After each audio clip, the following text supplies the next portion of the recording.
On August 21st of the year 1940, in a Mexico City hospital, a man lies motionless and unconscious on his bed. He had just undergone an emergency surgery. He's suffering from severe cranial hemorrhaging and a fractured skull, with pieces having been lodged in various parts of his brain as a result of severe blunt force trauma to the head. He was going to die. He was accompanied only by his wife, her face pale and sunken, her hands clammy from stress. She hadn't slept or eaten in over a day by this point. The man's final hours replayed in her mind. He spent much of his remaining time conscious, attempting to calm her nerves and reassure his followers and friends. It is impossible to know what his last thoughts truly were. Perhaps they were of his wife, the woman he had spent decades beside who followed him to the bitter end. Perhaps they were of Bolshevism, of the party of Lenin that he had helped rise to power, and the party he lived to watch betray him and destroy everything they had claimed to stand for. Perhaps they were of his mortal enemy, incensed and maybe a little impressed that the big bastard had finally put him down after a decade of bluster. Perhaps he had regrets, what he would have done differently had he been given the opportunity to do it all again. Perhaps he just thought of home. And what was home, you ask? Well,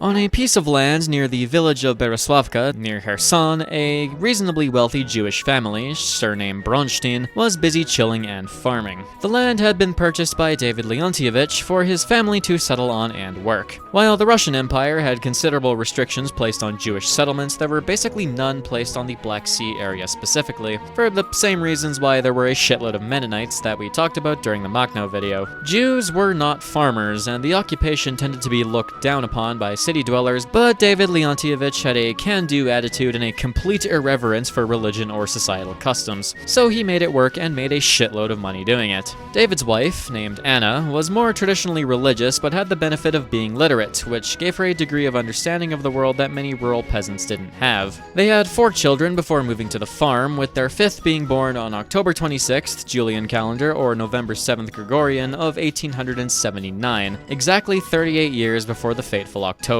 His name was Lev, meaning heart in Hebrew or lion in various Slavonic languages, commonly anglicized to Leon Davidovich Bronstein. What the lamb didn't realize at the time was that she had broken the second seal, and the horse, its coat a brilliant red with its rider named War, had arrived on this mortal plane. Lev Davidovich was far from an upper-class noble, and the vast majority of his early life was spent performing exhausting farm labor. But the farm was productive, and the family had more than enough to live comfortably. As his childhood progressed, the farm also got much bigger, and their status in the region increased proportionally, with a large number of peasants also coming to call the land their place of employment. As a result, Lev inherited a mythical work ethic that would carry him for the rest of his life. Interestingly, though, he also experienced being on the receiving end of the grief of the common man that was rapidly gripping Russia. You see, the family wasn't worse to their peasants than the standard conditions prevalent at most estates at the time, but they sure as shit weren't much better. Lev was personally witness to numerous strikes and disputes during his time at home, and his father especially tended towards violence. This left a lasting impression on Lev, something that will have consequences in a bit. He spent a few months at a private Jewish religious school in a nearby town, but he fucking hated it, so he didn't stay. A year later, the family got a visit from one of their cousins in Odessa, a man of liberal leaning who Lev promptly attached himself to. He thus elected to get more educated in Odessa, leaving for the city in 1888 and living with the cousin guy. Now, the Tsardom had placed considerable restrictions on Jewish applications to schools at the time, and he had no primary education to speak of, so it took him 2 tries and an extra year of learning shit to get in. He attended a place called St. Paul's Real School, which by all accounts was a pretty chill place and was a bit of a cultural melting pot, full of Jews, Poles, Ukrainians, Germans, Russians, and even Greeks. He made a whole lot of friends and learned a whole lot, rocketing to the top of most of his classes. That said, he was absolute dog shit at sports and athletic stuff in general, so he was kind of the trademark nerd stereotype given mortal form. He spent 7 years at that school, being expelled once for pissing off a teacher, and did very well. The thing he was best at, though, was writing. This was fueled by his cousin being a minor literary and journalistic figure, so he had connections amongst the press as well as a fucking obscene number of books just lying around. His stint ended in 1896. He had had grown to resent the rural country life and the treatment of the farm laborers by his parents, so he initially planned to go to university in Mykolaiv to take a degree in mathematics. He initially had zero interest in politics whatsoever, but while in Mykolaiv, he ended up lodging with some folks who were socialists. He initially resisted their ideas, but thoughts started to nag at him. He thought back to the farm laborers and the wealth that he enjoyed because of their work, and it just didn't sit right with him. After several months of back and forth with his roommates, he eventually went,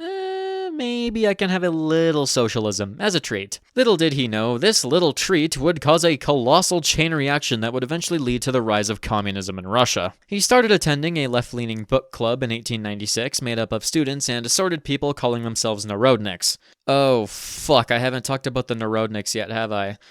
I probably should have brought them up in, the Savinkov video.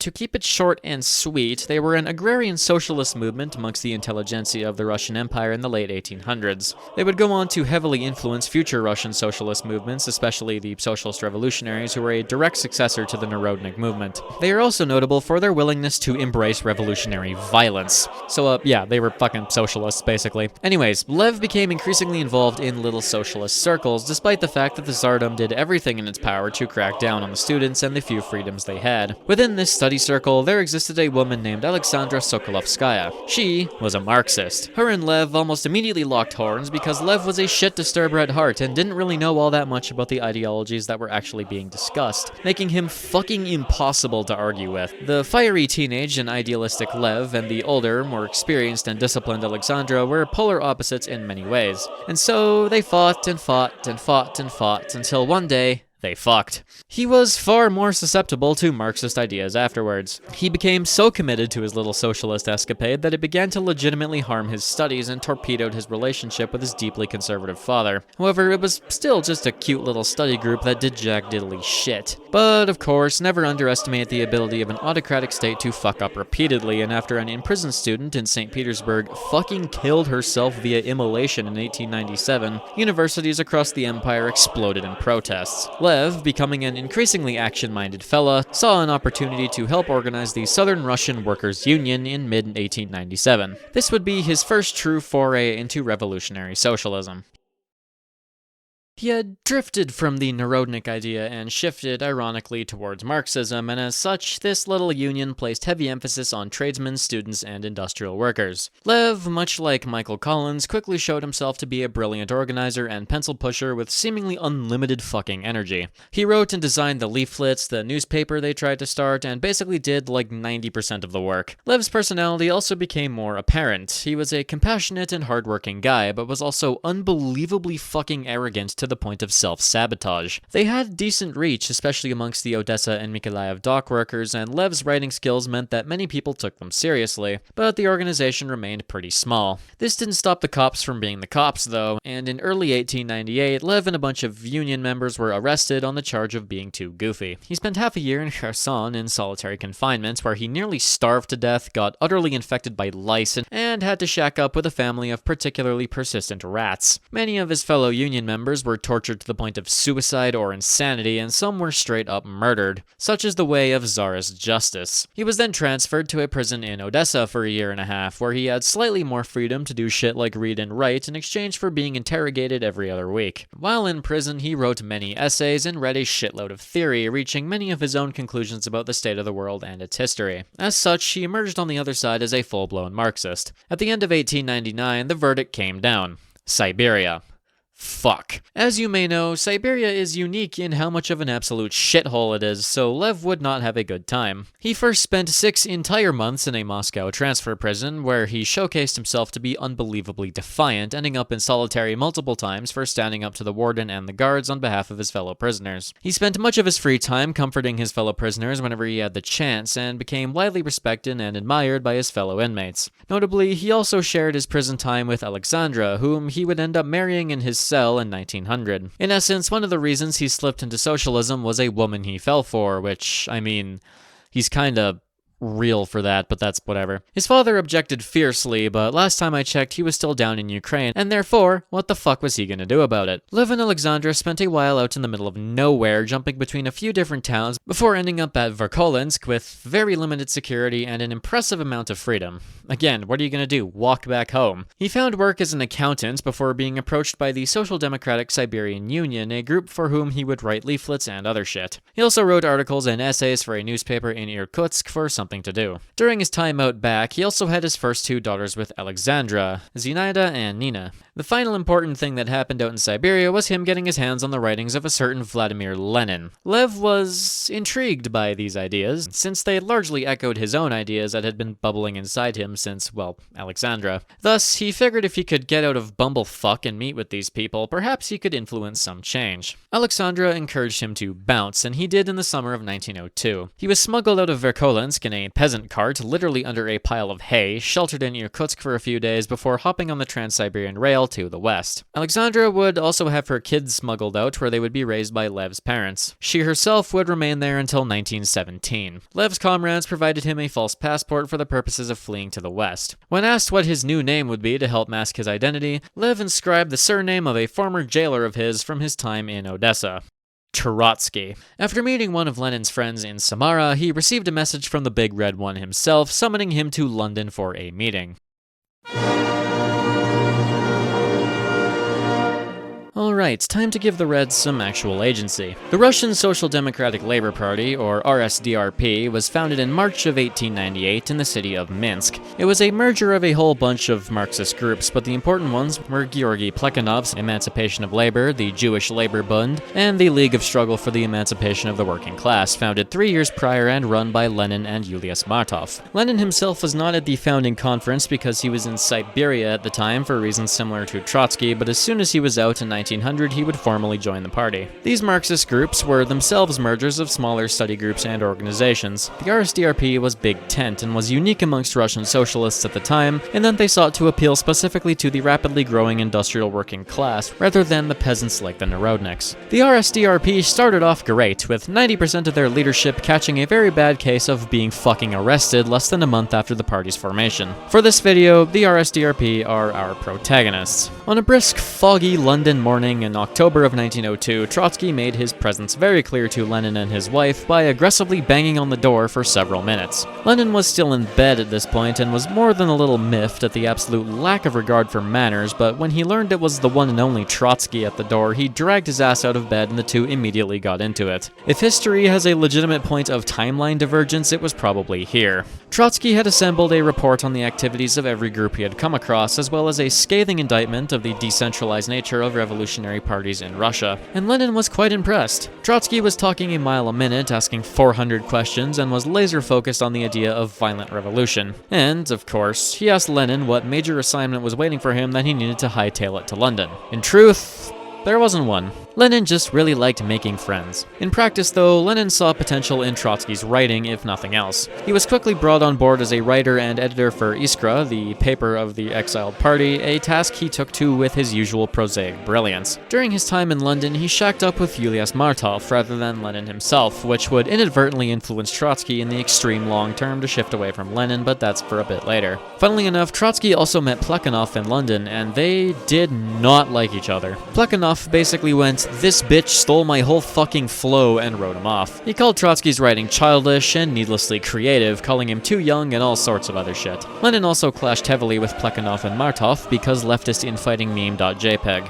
That said, Trotsky took his job very seriously and his revolutionary idealism never faltered. He was just happy to be included. The second Congress of the RSDRP would occur between July and August of 1903, which Trotsky was allowed to attend. He was even allowed to take a leading role, as his speechcraft had improved considerably since his time in Ukraine. The conference is notable for two reasons. One, it formalized the existence of the RSDRP as a political force, and two, it led to a split in the party. Disagreements were held around whether or not the party should relax its membership restrictions or make them more strict. Lenin and Plekhanov supported a smaller party of tight-knit professional revolutionaries, while Martov, backed by Trotsky, advocated for loosening membership restrictions to reach the maximum possible number of people. They also disagreed on methods. Some favored offered a slow, economic, and reformist approach to revolution, while Lenin favored a more aggressive and political one. Trotsky played the role of attack dog, tirading against the Jewish Labor Bund for their propositions of Jewish separatism, as well as the economists for being fucking pussies. Eventually, these divisions produced a vote that split the party over the membership question. The only fucking difference was the wording of a single line, but it was enough. Spurred on by behind-the-scenes disagreements, after Lenin proposed cutting the Iskra editing board and de facto party leadership down to 3 members from 6, this little line caused some chaos. Molotov's faction initially had the majority by 5 votes, but after the Bundists and economists walked out of the conference in protest of their roles and proposals being universally shunned, Lenin was given a retroactive majority in support for his direction of the party. This was followed by his proposals for the editorial board being accepted, which prompted an election boycott and Martov's resignation from the board. After this, Lenin declared his faction of the party to be the majority, or the Bolsheviks, leading Martov as the minority, the Mensheviks. Trotsky found himself on the Menshevik side of the party due to his affiliations with Martov. The RSDRP was still one party, but now it was acknowledged that there were serious divisions within it, and the Bolsheviks and Mensheviks would quietly work to undermine each other going forward. Both supported identical policies for the most part, but they came to differentiate over Lenin's authoritarian streak and his willingness to drop the hammer on former ideals and comrades if it meant securing his vision. Lenin, if nothing else, was a man of merciless pragmatism, and this trait would carry the Bolsheviks to impossible heights in the future. For the moment, though, Trotsky was livid, comparing Lenin to Maximilien Robespierre and declaring him a dictatorial jackass.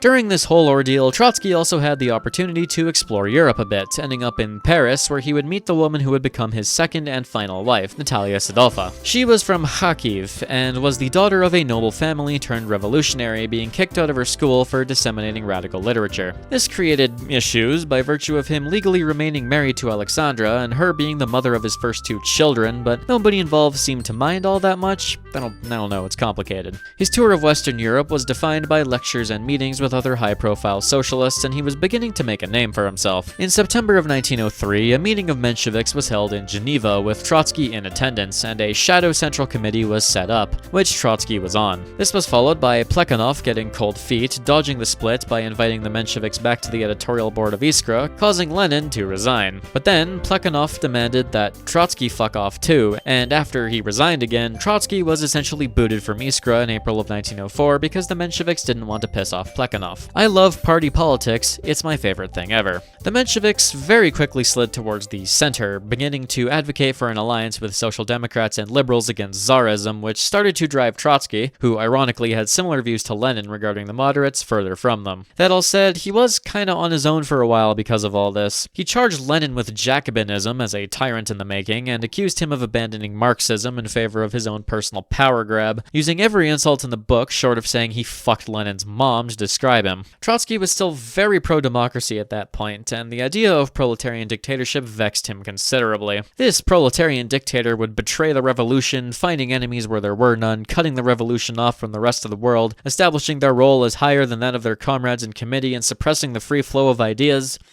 As we will come to find out, there was a communist Robespierre in the making, but it sure as fuck wasn't Lenin. Trotsky was weirdly prophetic in his vision of the man he thought Lenin would become, to the point that he almost perfectly described someone else. Anyways, Lenin had been defeated for the moment, and the Mensheviks retained majority control of the RSDRP for now. Trotsky would move to Munich for a while, staying with Natalia, who was basically his common-law spouse by this point, under the roof of a kindly socialist named A.L. Helfand. Helfand is notable because he was the guy to really plant the seeds of the idea of world revolution in the mind of Trotsky. The general idea was that the war with Japan that had broken out in 1904 could spark a bourgeois revolution in Russia, which would be the prelude to a proletarian revolution, which would spark a world revolution. The Russian Revolution would be a reflection of the broader social tensions across the world, and if a Russian revolution succeeded, then revolutions in other countries would break out. Most importantly, though, Helfand believed that the very idea of the nation-state was a capitalist construction and was approaching its end. Capitalist competition was unsustainable, and as such was the root of conflict between these nation-states and was the only thing keeping them separated. And due to the increasingly globalized nature of capitalism, these conflicts would become global and cataclysmic as capitalism desperately fought for its very survival. Global capitalist development had set Russia as the final battleground, with her own severe growing pains sparked by the late arrival and adoption of capitalist tenets. As such, the world revolution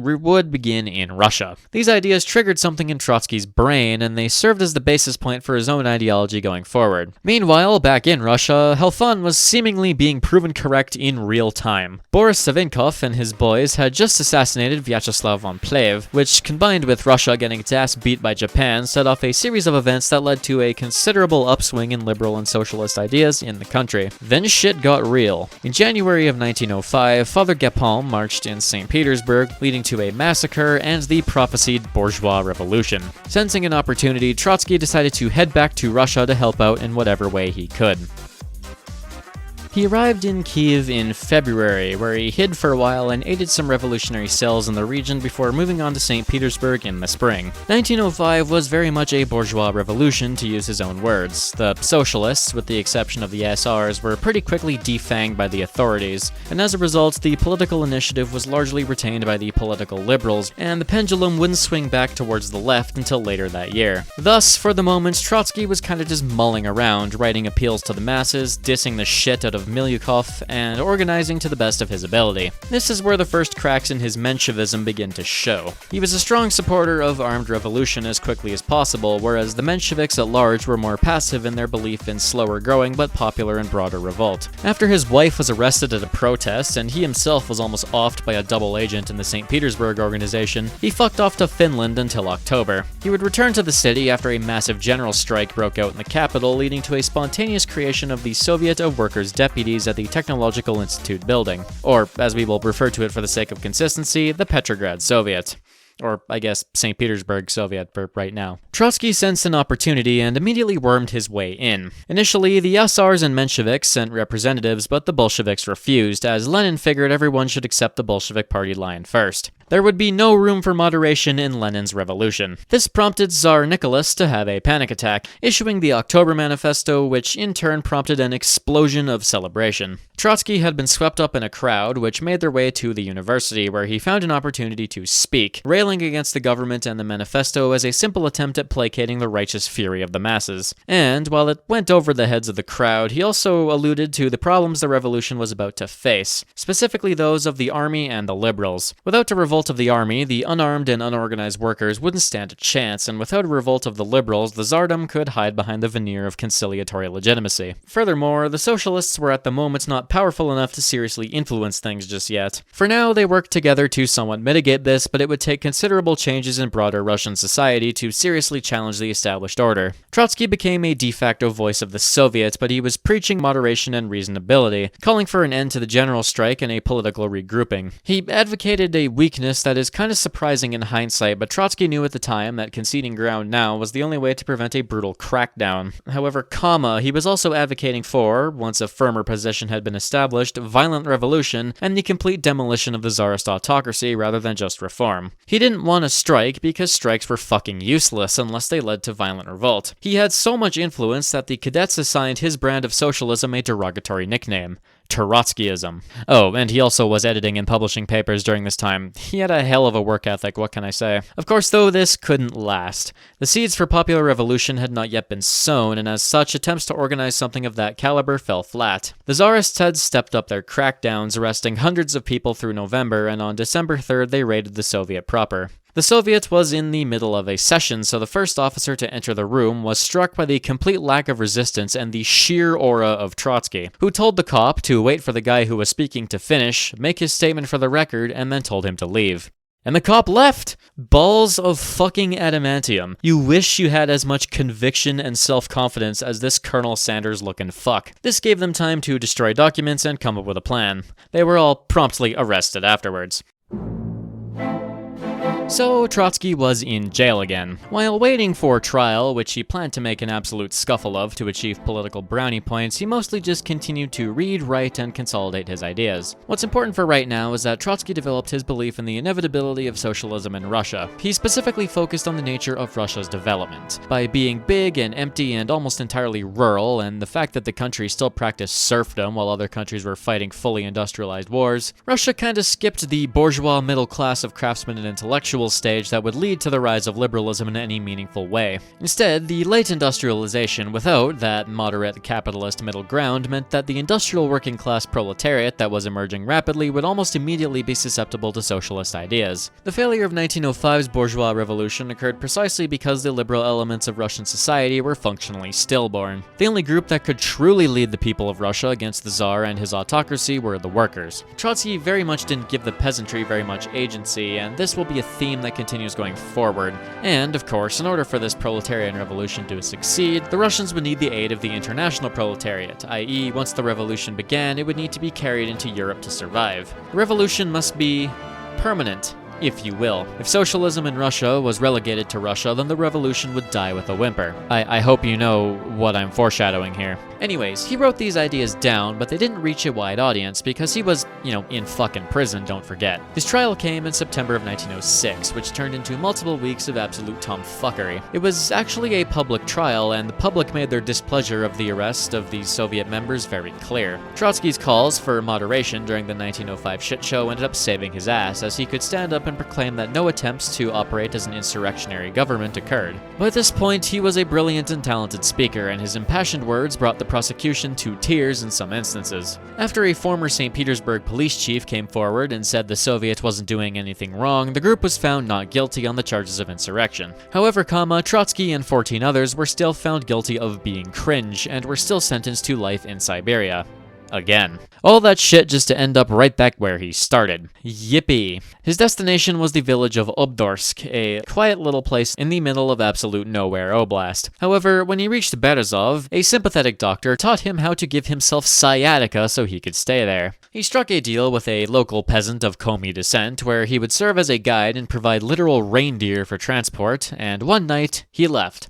Just walked out the front door. A week later, he arrived in Bogoslovsk, hopped on the train to Perm, then Vyatka, before finally ending in St. Petersburg, much to the shock of his wife. That said, his time out of prison would be uneventful. Case in point, Deutscher straight up says, quote, "The years between 1907 and 1914 form in his life a chapter singularly devoid of political achievement. Capital had raised its iron fist, the Duma had been dispersed with the rise of Stolypin, and socialist ideas had fallen back to the wayside. He traveled to Helsinki, where he linked up with Lenin and Martov, before returning to London for another RSDRP Congress. One of the key issues of this conference, however, was the topic of Bolshevik expropriation raids that had been carried out in the Caucasus. The Congress voted to ban them, much to the chagrin of Lenin, who still tacitly allowed their occurrence. This is relevant because one such Caucasian bandit, a sharply dressed and mustached Georgian named Yusuf Vissarionovich Zhugashvili, more commonly known by his eventual stage name, Joseph Stalin, was in attendance. He was silent on the topic, but Trotsky's advocacy against his expropriation raids kinda got under his skin.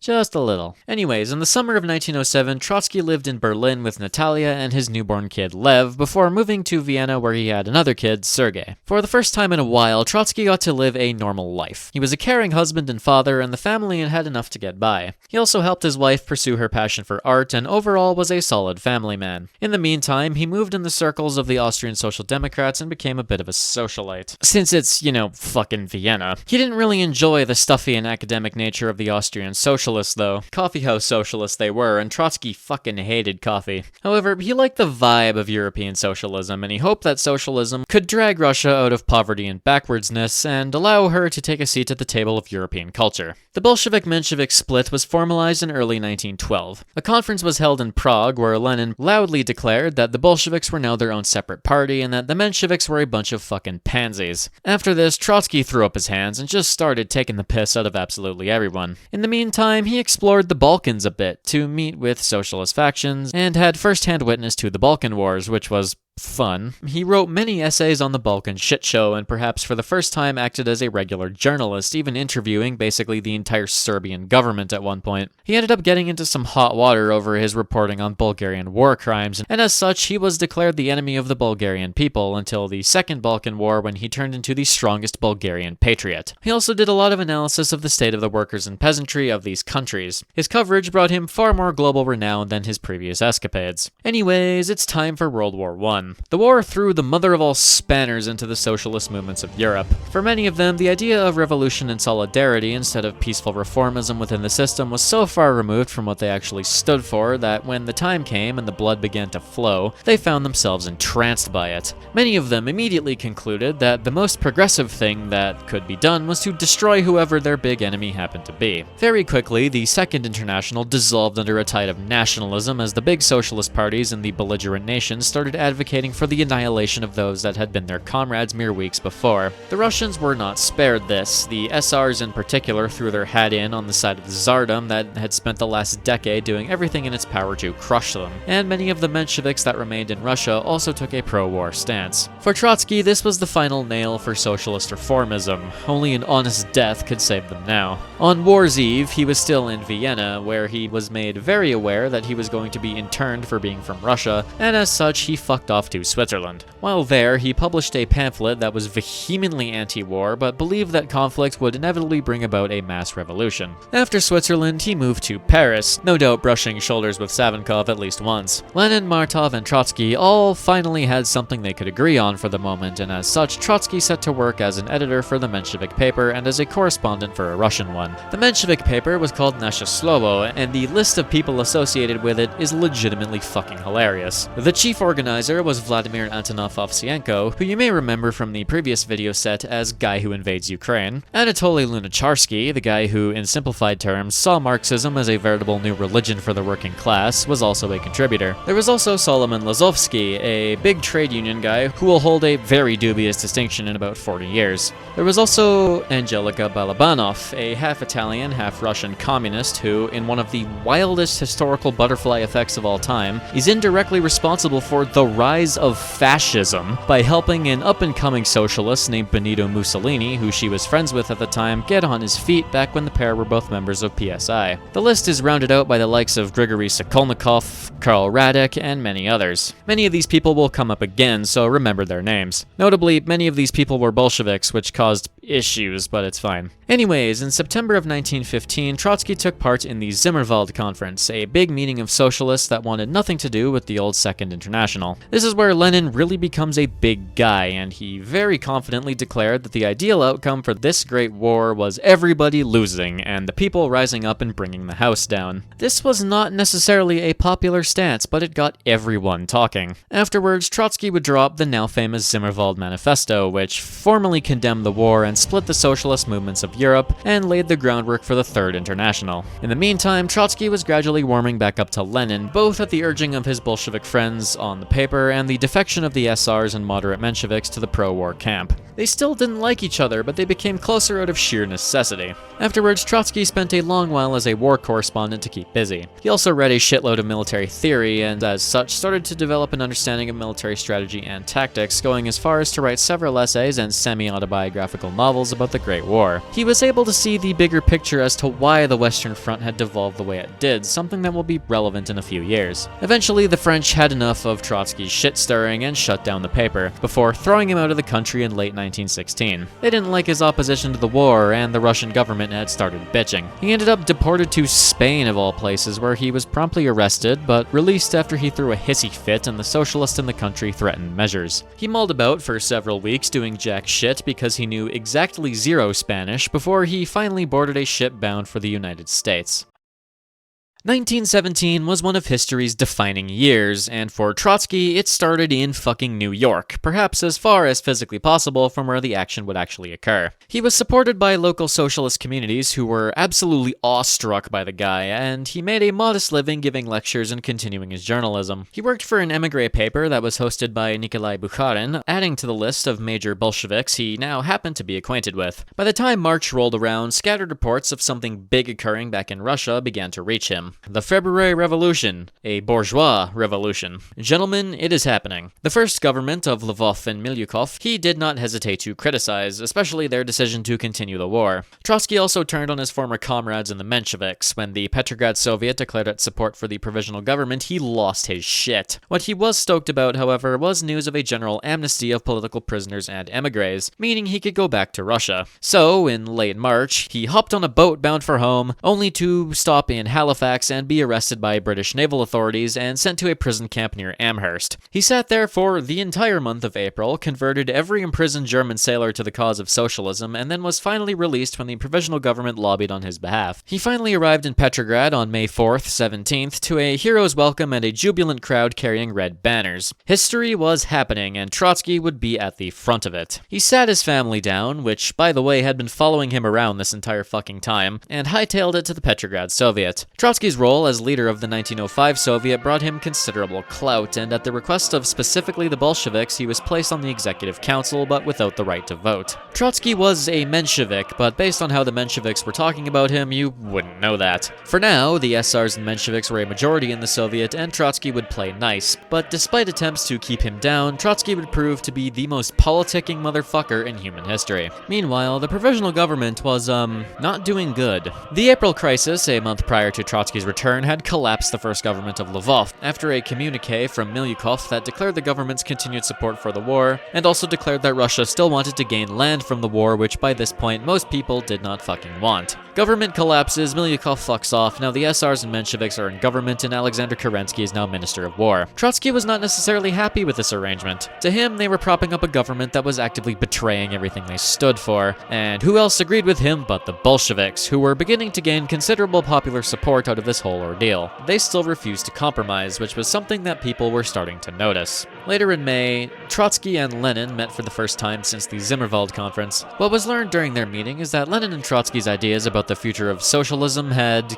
coalesced. Lenin had done some thinking and had reached similar conclusions, albeit from a different direction. So during his meeting, Lenin offered Trotsky and a group of high-profile individuals who were followers of sorts positions in the Bolshevik Party. For now, Trotsky refused, but the thought would stick in the back of his mind as Russia descended into chaos. He also was not idle. He gave speeches daily, wrote a shitload of manifestos and articles, and basically made as big of a name for himself as feasibly possible. In June, he attended the first All-Russian Congress of Soviets, which was preceded by a Petrograd municipal election that saw the Bolsheviks sweep the suburbs and the cadets get absolutely crushed. A big topic of debate was the immediate future. The SR-Menshevik coalition was the most powerful force in Russia, so why the fuck were they propping up a dysfunctional bourgeois capitalist government? They kind of took a you just wouldn't understand mentality when it came to countering these accusations, and the Bolsheviks remained a minority radical faction. The course of this Congress also saw Trotsky almost forcefully shoved away from the moderate leftists, further aligning him with the forces of Lenin out of necessity.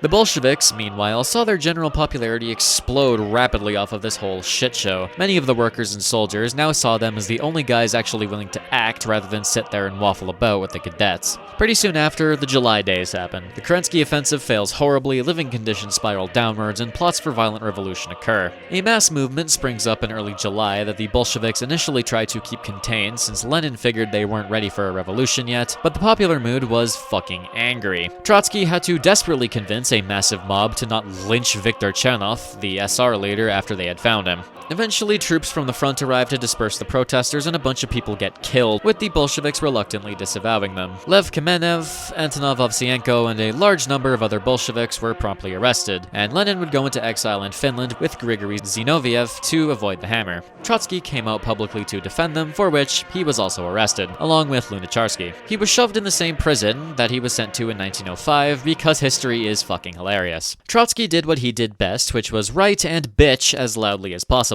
On the outside, reactions to these arrests were not great for the government, or the moderate socialists for that matter, but he would not be in jail for long. On August 27th, September 10th, a little over a month after Trotsky had been arrested, General Kornilov attempted his little coup. Kerensky, who was now prime minister, freaked the fuck out and looked to the one group that had enough influence in the army to stop things: the Bolsheviks. Why he decided that the best way to stop a small reactionary coup attempt based entirely on a misunderstanding that he himself caused was to release the political equivalent of the 8th plague of Egypt is fucking mind-boggling, but what was done was done. Trotsky convinced the jailed Kronstadt sailors to back Kerensky temporarily, and the bulk of the imprisoned people were released in early September. Kornilov's putsch dissolved without much issue, as the small force he sent towards Petrograd was racked with desertions and agitations. He was quickly arrested and no longer a problem.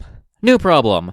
Once you break the second seal, the Red Rider of the Apocalypse isn't exactly willing to just turn around, tip his hat, and fuck off for a pint. Now, the sailors are armed, Bolshevik leaders are out of jail, and Trotsky is one of the most recognized and respected people in the city. So, he went into the Soviet and made his most rousing speech yet, at the end of which he tabled a motion to rehabilitate the Bolsheviks and remove the Mensheviks from power. This passed, and then the real game began. The Mensheviks and SRs, in an attempt to shore up their support, held a conference of their own in mid-September, which Trotsky would attend. It devolved into a shouting match, and nobody could agree on basically anything. Trotsky's speech called for further arming of the Red Guards against potential further reactionary uprisings, but he was shot down, and, along with the Bolsheviks, walked out of the conference. He returned to the Soviet, and while the moderate leadership was still dicking around with the provisional government, was elected its president. He immediately called for the end of the provisional government, the resignation of Kerensky, and for power to be passed into the hands of the Soviets without compromise. Trotsky was now a Bolshevik, and as such, the Bolsheviks had just been handed de facto control over the Petrograd Soviet. He had also been placed on the Central Committee of the Bolshevik Party along with a certain Big J, but surely these two will have a long and fruitful partnership. Lenin and Zinoviev were still in Finland, but they had been watching closely and started poking the party to do something. A dispute almost immediately broke out whether or not a violent uprising was a good idea. Lenin and Trotsky were like the only two who thought it could work, but they disagreed on how it should be carried out. Lenin wanted the revolt to be led exclusively by the Bolsheviks, while Trotsky wanted at least some approval of the Soviet, in order to give some legal legitimacy to the revolution in a sense. The party continued to waffle, however. Trust me, the Bolsheviks were on the verge of history's greatest fumble. Kerensky called a pre-parliament at the end of September to try and delegitimize the Bolsheviks by using their minority in the Soviet against them. Here, too, was debate. Most in the party wanted to participate since they still didn't have the stomach for revolution. The two big dissenters who wanted a boycott were Leon Trotsky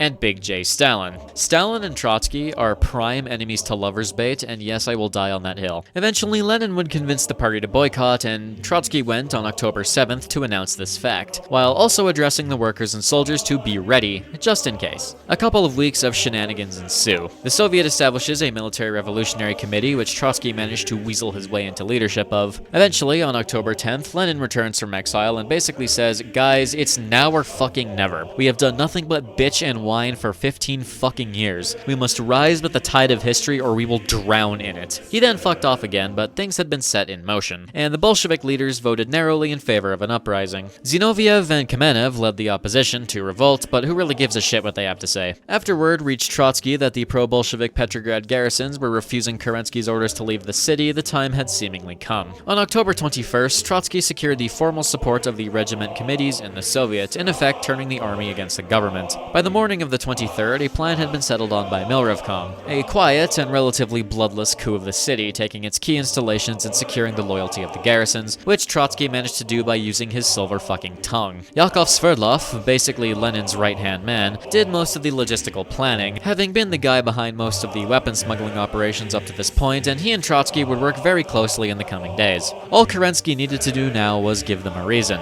That reason came mere hours later, as the provisional government banned the Bolshevik paper and seized their offices. Hey, wow, a perfect justification. The morning of the 24th, Trotsky sent a company of Red Guards to defend the offices, which caused a stir in the press. Then, the SR party split violently, with a large chunk of the left SRs willing to back the Bolsheviks in the Soviet, giving them an ever so slight majority. Finally, Kerensky came out and threatened to start shooting people, so the Bolsheviks shot first. The night of the 24th, 25th, Trotsky ordered the Red Guards to mobilize. The revolution had begun. It took mere hours to topple the provisional government. By the morning of the 25th, the Red Guards had occupied most of the city, and Kerensky had fucked off to go get help. Lenin didn't return until the middle of the day. By then, the only bastion of resistance was the Winter Palace. In the evening, Trotsky ordered the cruiser Aurora to open fire on the palace with blanks, and when this didn't coax a surrender, Antonov Ovsienko stormed it. A Congress of Soviets that was held around the same time saw the Mensheviks and right SRs walk out, leaving the Bolsheviks and their left SR allies masters of the Soviet, and as a result,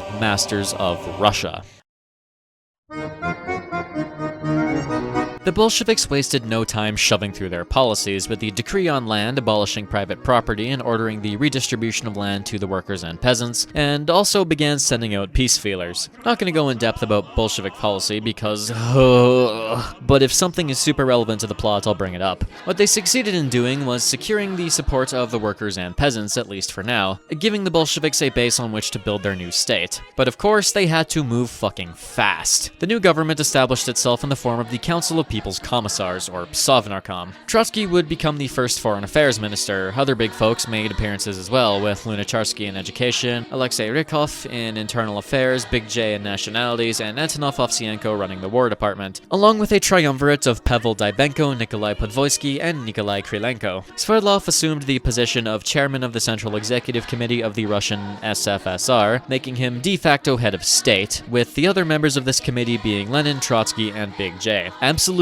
fucking legendary blunt rotation. Lenin and Trotsky by this point had mostly made up, and Sverdlov had become one of his buddies, but Big J... there was ambivalence from the get-go. Trotsky's very first job as foreign minister was putting an army together and kicking the shit out of Kerensky and Krasnov down in Tsarskoye Selo. It was a very depressing encounter. Neither side actually wanted to fight, and it took Trotsky coaxing a few former imperial officers into his service to motivate the Red Guards and mobilize a proper attack. On October 31st, the Cossacks broke, Kerensky fled the country, and Krasnov was arrested, then released. Trotsky had achieved his first military victory. News was already flooding in that forecasted the direction next year would take. Moscow was the site of a brutal battle after the Cadetskoye revolted, but the Soviets gradually seized control of cities across the country. This was followed by an immediate split in the Bolshevik Party over the idea of bringing the SRs and Mensheviks into government to achieve a popular front. There was a belief from people like Kamenev and Zinoviev that a purely Bolshevik government would not actually have the legitimacy to govern without revolutionary terror, and without the SRs and Mensheviks, a truly representative and democratic regime could not exist. History would prove them absolutely correct, and there was a chance that a coalition could have been hammered out, but the Mensheviks demanded far too much, and as such, govern alone they would. The Constituent Assembly election that followed in mid-November returned a second place for the Bolsheviks, proving pretty handily that they did not hold the full loyalty of the country, but by this point the die had been cast. As the Bolsheviks began seizing newspapers and arresting political figures, the fires of counter-revolution had already caught. In late November 1917, Alexei Kaledin and the Don Cossacks had declared independence, the volunteer army of generals Kanilov and Alexeyev had been established, and the Orenburg Cossacks of Adam and Dutov had revolted. On the 28th, Trotsky ordered the destruction of what was left of the cadets, with those who remained in Petrograd being arrested. The country had rapidly descended into chaos by the end of 1917. Trotsky's first, and really only, major goal as foreign minister was getting Russia the fuck out of the war. After having the entire foreign ministry of Russia arrested and presumably roughed up a bit, they coughed up all the documentation and secret treaties that the Tsardom and Republic had signed, and used those to further demonize the war effort and the old regime. Then, on November 7th of 1917, he sent his first diplomatic note to basically everyone asking for a ceasefire and peace negotiations. The Entente's response was to refute this advance and quickly recognize the mustering White Army as the only legitimate government of Russia.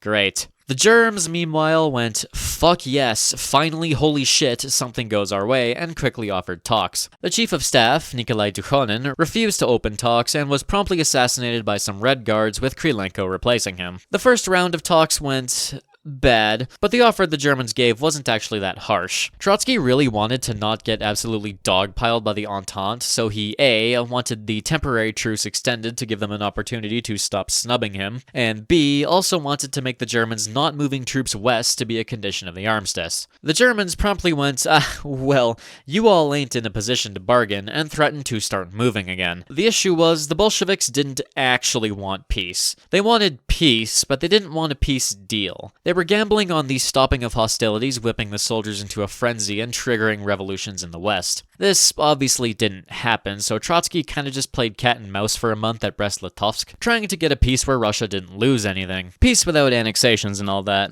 Well, the Germans were impatient, and also didn't like the propagandizing Trotsky and Radek were doing. Trotsky did show himself to be a solid diplomat, though. When the Ukrainian delegation showed up at the end of December, they had declared independence and were presently being invaded by Bolshevik forces. He was was impressively respectful and recognized their right to be there. What followed was a multi-day debate about the sociological and political definitions of sovereignty, self-governance, and occupation, where Trotsky was talking entirely out of his own ass. He was stalling because the Germans held all the cards. He did get his own jabs in, though, absolutely bending General Hoffman over a fucking table verbally a few times. Trotsky had a voice built for pure domination. Unfortunately, his voice was up against the guys who had an army built for it. Trotsky returned to Petrograd in time for the Constituent Assembly to be dissolved immediately after it convened for the first time, in effect establishing a dictatorship of the Bolshevik Party. When he brought news of the peace negotiations, the Bolshevik Party split again. Some wanted peace, like Zinoviev, Sokolnikov, and Big J of all people, while others, like Bukharin and Dzerzhinsky, the head of the Cheka, he makes an appearance in the Savinkov video, said, "Fuck it, we should keep fighting." Even Trotsky knew that continuing the war would be utterly suicidal, but the Bolsheviks voted in favor of his policy of dragging peace negotiations as long as possible to wait for revolution, while still demobilizing the army. However, the strikes and demonstrations that did break out were smashed, and when Trotsky returned to Brest-Litovsk, the Central Powers refused to budge and demanded that shit happen now. They now wanted a separate peace with Ukraine, since they wanted its grain, which shoved Trotsky into a bit of a bad spot because, there were a bunch of Ukraines at the moment. This was kinda checkmate for him, since he preached self-determination while refusing to allow Ukraine actual separation from Russia. After the Bolsheviks took Kiev, Trotsky stated that he no longer recognized the Ukrainian government's right to self-determination, and this finally made the Germans decide on the backup plan. The Germans signed a separate peace with Ukraine, recognizing them and essentially throwing the book at the Bolsheviks. Eventually, on January 28th, February 10th, Trotsky gave a speech where he declared Russia to have withdrawn from the war, and they walked out of the conference. He was utterly convinced that his approach had won the day. They didn't sign a peace, but there would be no more war. Surely the Germans wouldn't occupy themselves with poor frail Russia that wasn't a threat anymore. Literally 7 days later, Germany launches Operation Faustschlag. Oops. The government fucking explodes, Trotsky does some scheming, Lenin demands peace, Trotsky goes and asks for Entente aid, which pisses everyone off. Then he resigns from his foreign ministership. Gaming. Eventually, Lenin puts his foot down and states that the Soviets can't do shit right now, and while Trotsky disagreed, he broke the tie vote to accept the now much harsher peace terms. As such, the Treaty of Brest-Litovsk was signed by, of all people, Grigory Sokolnikov on March 3rd of 1918, ending Russia's involvement in the Great War. The whole affair proved Trotsky's greatest failure in many ways, and the incident nearly torpedoed the Bolshevik Party. But what was done, and the whole ordeal had impressed upon people the need to rapidly develop the revolutionary military to prevent such a shit show from happening again. So, Trotsky was given another chance in March of 1918, this time as Commissar of War. While he was dicking around with the Germans, the rest of Russia had fallen into chaos. South Russia and the Caucasus were basically a lost cause, with scattered Bolshevik army formations and Red Guards fighting with the Volunteer Army and the Cossacks, where they saw some success but failed utterly at smothering the whites in the crib.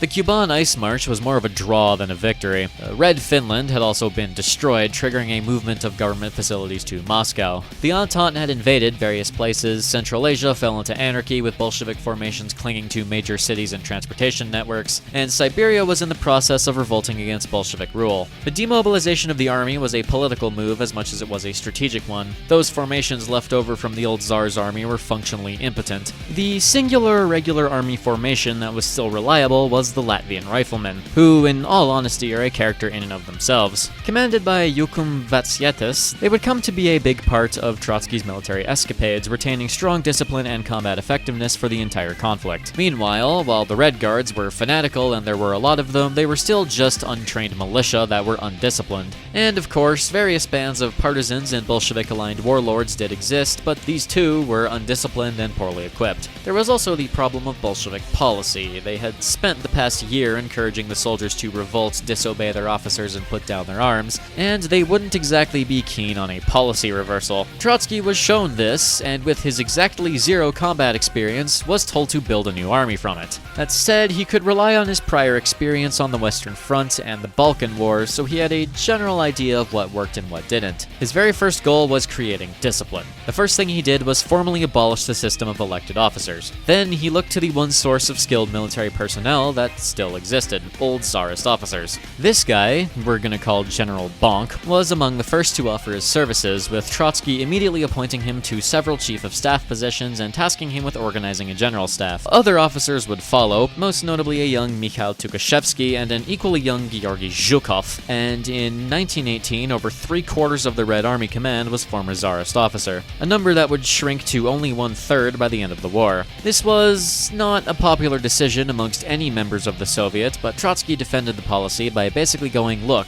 I hate them as much as you, but we might be fucked without them, and we should at least have some kind of intelligentsia stick around so that our country doesn't slide back into a dark age. We'll just use them as a stopgap while our new officer corps establishes itself." To this end, Trotsky also shoved through the reopening of military academies and the updating of their curriculums to feature more revolutionary language. In his quest to restore discipline, the death penalty was also reintroduced, with Trotsky even enlisting the fucking Cheka to hold families of officers hostage to make sure they didn't try anything. And just to be extra certain, political commissars took a very prominent role. Trotsky put one next to every single fucking officer from the company level up. He did this because, Forward, you dogs, to victory!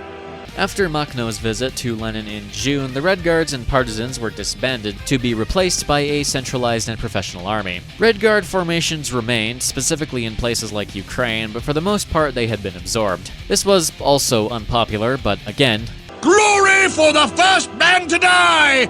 Charge! There also remained the problem of bodies. The Red Army tried to be a volunteer force, but after the revolt of the Czechoslovak Legion saw all of Siberia fucking rise up and the new White Armies get as far west as Kazan, Trotsky pretty quickly introduced conscription. The core part of the army remained workers' volunteers, with the numbers beefed up by conscripted peasants. Wasn't pretty, but it worked. Many of his policies faced considerable pushback from the party, and they refused to formally endorse his military policies, but Trotsky, being Trotsky, basically told them to go fuck themselves and implemented it anyway. Now, let's win a fucking civil war. The first immediate problem were the Czechoslovaks. Scratch that, the first immediate problem were the left SRs, who revolted in July of 1918. The Latvians crushed them, then sprinted to the Volga region. With them went Trotsky himself, who hopped on a train and began directing the war effort personally. Vatsietis himself would be appointed the first commander of the entire Eastern Front, and a squadron of the Latvian riflemen would serve as Trotsky's personal bodyguard. He arrived on the front near Kazan and personally rallied the shattered Bolshevik troops, putting himself in harm's way and galvanizing them. He was full in his praise of the successful and the brave, but ruthless in his treatment of those he saw as cowardly, even personally ordering several executions of commissars and officers. On charges of cowardice, you are sentenced to death!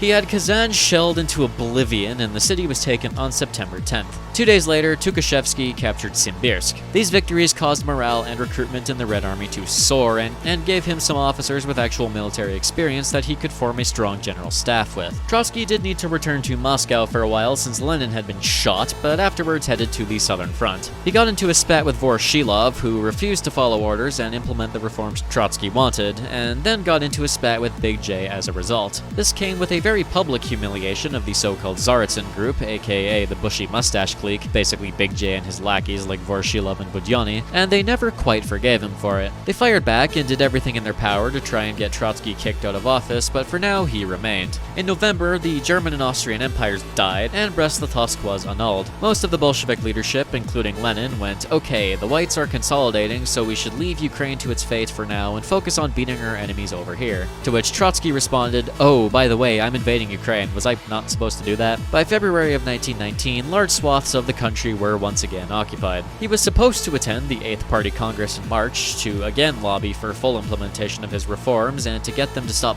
bitching at him for his use of Tsarist officers, but this was interrupted by Alexander motherfucking Kolchak with his steel chair, so back to the Volga Trotsky went. He was defended in his stead by Lenin and Sokolnikov, who agreed to a few concessions to prevent another split, namely forcing Trotsky to not shoot commissars because only the faithful shall win the day! And having him listen to the opinions of the more ideologically inclined within the army. In return, the party finally passed his reforms, and they now kicked into even higher gear. Trotsky was a bit pissed about this. He definitely wished he had Voroshilov shot when he had the chance, but he let it slide because Big J and Zinoviev had enough influence to actually cause problems. Trotsky individually proved a rather capable military commander. He was a frontline leader first and foremost, and he basically lived in an armored train with his command staff for most of the war. As such, he was quick to respond to new developments. He was also known to be a very good listener and took advice from basically everyone regardless of status or rank. Asterisk, unless you were affiliated with Stalin. His military strategic ideas were also quite innovative. He was one of the first to recognize the sheer power of maneuver warfare in Russia specifically, placing heavy emphasis on control and usage of railroads for mobility of troops and supplies, as well as supporting the development of heavier mobile platforms like armored cars and armored trains. His direct frontline experience was somewhat limited, but he went out of his way to personally lead and inspire the troops whenever he could. Overall, he was solid. The Red Army was absolutely better off with him than without him. He played a supervising role in the counterattacks against Kolchak in April. Sergei Kamenev, who had replaced Vetsyatas, who himself went on to become commander-in-chief of the Red Army, and Mikhail Frunze spearheaded the offensive, and Kolchak was decisively routed and driven into Siberia. Trotsky and Vetsyatas initially opposed this advance into Siberia, which proved to be a miscalculation because Kolchak folded like a house of cards, which only made Sergei Kamenev, who just so happened to be an ally of Big J, look a lot better. He then returned to the south as Denikin had invaded Ukraine and began going north, all while the Red Guards were busy fucking around and the anarchists that were holding the front together got betrayed. This part is, of course, pretty much entirely Trotsky's fault, since betraying the anarchists was very much his idea as he fucking hated them. I guess he got sick of Makhno ringing him up going, "Trotsky! Ovsienko! Where is my fucking ammunition?" He did his best to staunch the bleeding, but he had nowhere near enough dudes to hold the front line together. A problem that could have been totally avoided had he not,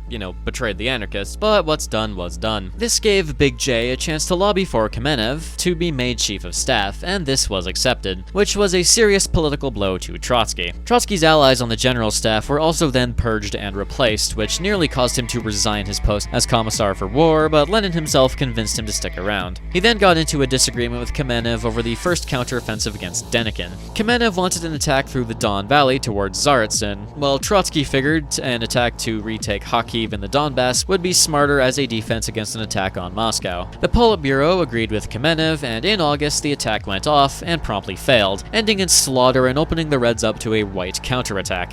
Oops. Denikin promptly smashed his way through the weak Bolshevik center towards Kursk and Voronezh in August, making a mad dash for Moscow. They were a bee's dick away from Tula when Kamenev decided to go with Trotsky's plan anyway and rushed forces to the center at the urging of literally everyone, including Big J. Trotsky was able to mobilize, revitalize, and reorganize the Red Army, and exploiting Denikin's overstretched supply lines was able to check him on the road to Tula. However, news reached the government in October of General Yudenich marching on Petrograd. Trotsky and Big J finally agreed on something, lobbying for the defense of the city as well as Moscow. Trotsky volunteered to take over command of the Petrograd front, redirecting all possible troops from places that they weren't needed to scramble a defense together. He arrived as the Whites took Tsarskoye Selo, addressing the Petrograd Soviet, which by this point was having a complete meltdown. His very presence likely turned the situation around as morale surged and reinforcements flooded in. Everyone who could hold a gun was given one, and the Whites saw their advances checked in the suburbs, with Trotsky riding around on a horse, personally leading several engagements. This checking turned into a counterattack, and by November 7th of 1919, Trotsky's 40th birthday and the second anniversary of the revolution, the Whites had shattered. His triumphant return to Moscow coincided with the fall of Omsk and the total collapse of Kolchak in Siberia and the disintegration of Denikin's armies, with Red forces sweeping back through Ukraine and into the northern Caucasus. In less than 3 months, the tide of war had shifted completely. Trotsky was awarded the Order of the Red Banner for his defense of Petrograd.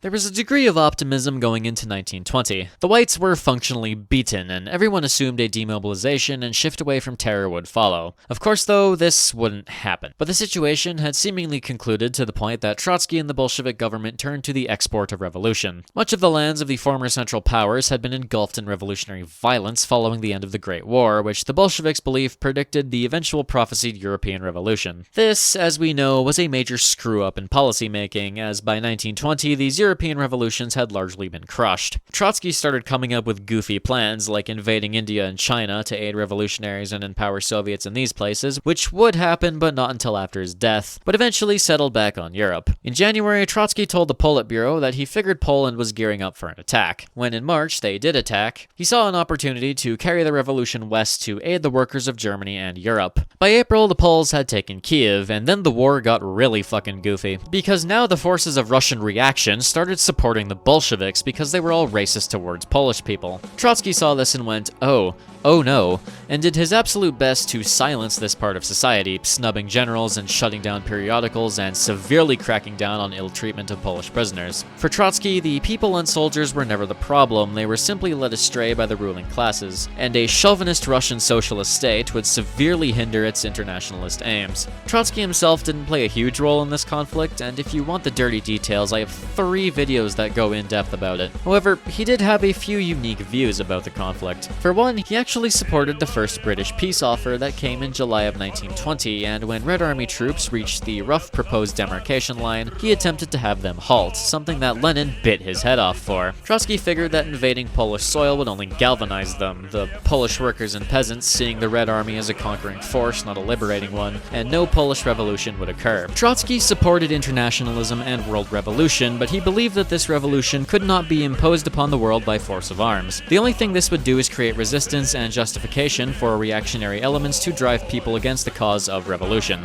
The proletariat of the nations of Europe and the world would need to rise up themselves, aided and reinforced by the legions of the Red Army, something that could be done in a sort of domino effect. A successful Polish revolution, led by Poles and supported by the Red Army, would galvanize the German revolutionaries, who would have greater internal support and willingness to revolt. This was supported by Radek and Dzerzhinsky, both Poles themselves. But the Red Army kept winning, and it seemed as though his concerns were unfounded, despite reports from the front directly confirming Trotsky's view. Regardless, he had to submit to party discipline and continued his job, but stopped visiting the front lines. No, Lenin said, we must strike now. Tukhachevsky killed them. And the Red Army got fucked so utterly hard that the Bolsheviks sued for peace. Banger. Wrangel's army also attempted an offensive, and after the defeat of Poland, the Bolsheviks went and killed them too, so by the end of 1920, the Civil War was basically over, with the exception of some stuff in the Caucasus and Siberia. Eventually, peace with Poland was signed after Trotsky went and casually threatened to overthrow the entire Politburo to achieve it. However, despite this defeat, many in Bolshevik governments, led on by Tukhachevsky himself, came to believe in the validity of revolution at the point of a gun, something that would come to inform future Soviet policy and also created a permanent rift between Trotsky and Tukhachevsky. Not that Trotsky didn't want a global revolution, but he just believed that the proletariat of these countries needed to be the leaders of their own revolutions. They couldn't be imposed upon by force of arms without creating nationalist resistance. Regardless, what was done was now done. The remaining Civil War participants were basically irrelevant, and the Bolsheviks could be declared the winners. All that was left to do now was revel in their triumph. For a while, at least.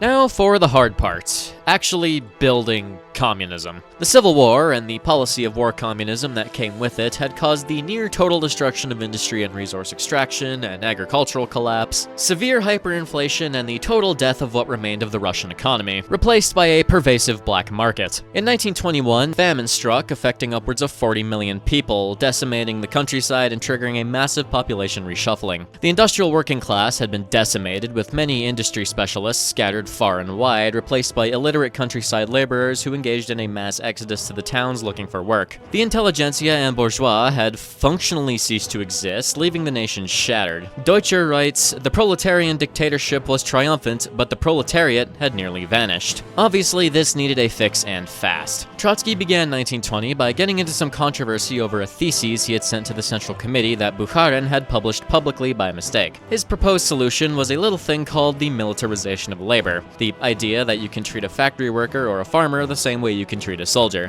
This meant regimented and enforced work schedules that every able-bodied individual would be required by law to participate in order to drag Russia from the brink of extinction. Those who either deserted their duty or failed in some way risked time in a concentration camp or another punishment of some kind. A second part of this would also see soldiers themselves being drafted into the labor force as a labor army. It also brought labor under the control of the War Department. Lenin supported this policy, but literally, and I mean literally, nobody fucking else did. In their eyes, the war was winding down, so why continue operating under wartime conditions that were already unpopular? In an attempt to prove its validity, Trotsky set up the first of a few labor armies in the Ural region, the Caucasus, and Ukraine in 1920, and they were pretty okay at repairing the damage, but never saw widespread adoption. The country was suffering from a severe case of post-catastrophe I just want to go the fuck to bed for once syndrome, and enforcing a policy like this was just never gonna work. He then went to Moscow and said, okay, how about we try cutting the farmers some slack, let them produce and profit a bit, end the forced requisitions, and that should hopefully stabilize things. Once Russia isn't a burning husk anymore, then we can go back to super communism. This sounds an awful lot like the new economic policy, because it is, but Lenin wouldn't concede to this idea until 1921, after it was realized that war communism had failed pretty handily and everyone was on the brink of starvation. The NEP also expanded on this by allowing a very limited private enterprise at the small business level, while the government maintained control over major industries, banks, and foreign trade. It worked out okay, and gradually Russia began to recover from a decade of scars. Of course though, before that happened, Trotsky got into a fight with the trade unions over his forced labor ideas, which again nobody liked. Literally nobody. Mans had spent 30 years fighting an oppressive government only to turn around and advocate for what was basically indentured servitude. Fucking idiot. Can't win them all, can ya, I suppose. After he was shut down, he then threatened the major unions with replacing their elected leadership with appointed ones that would place the needs of the state above the needs of the workers, and this was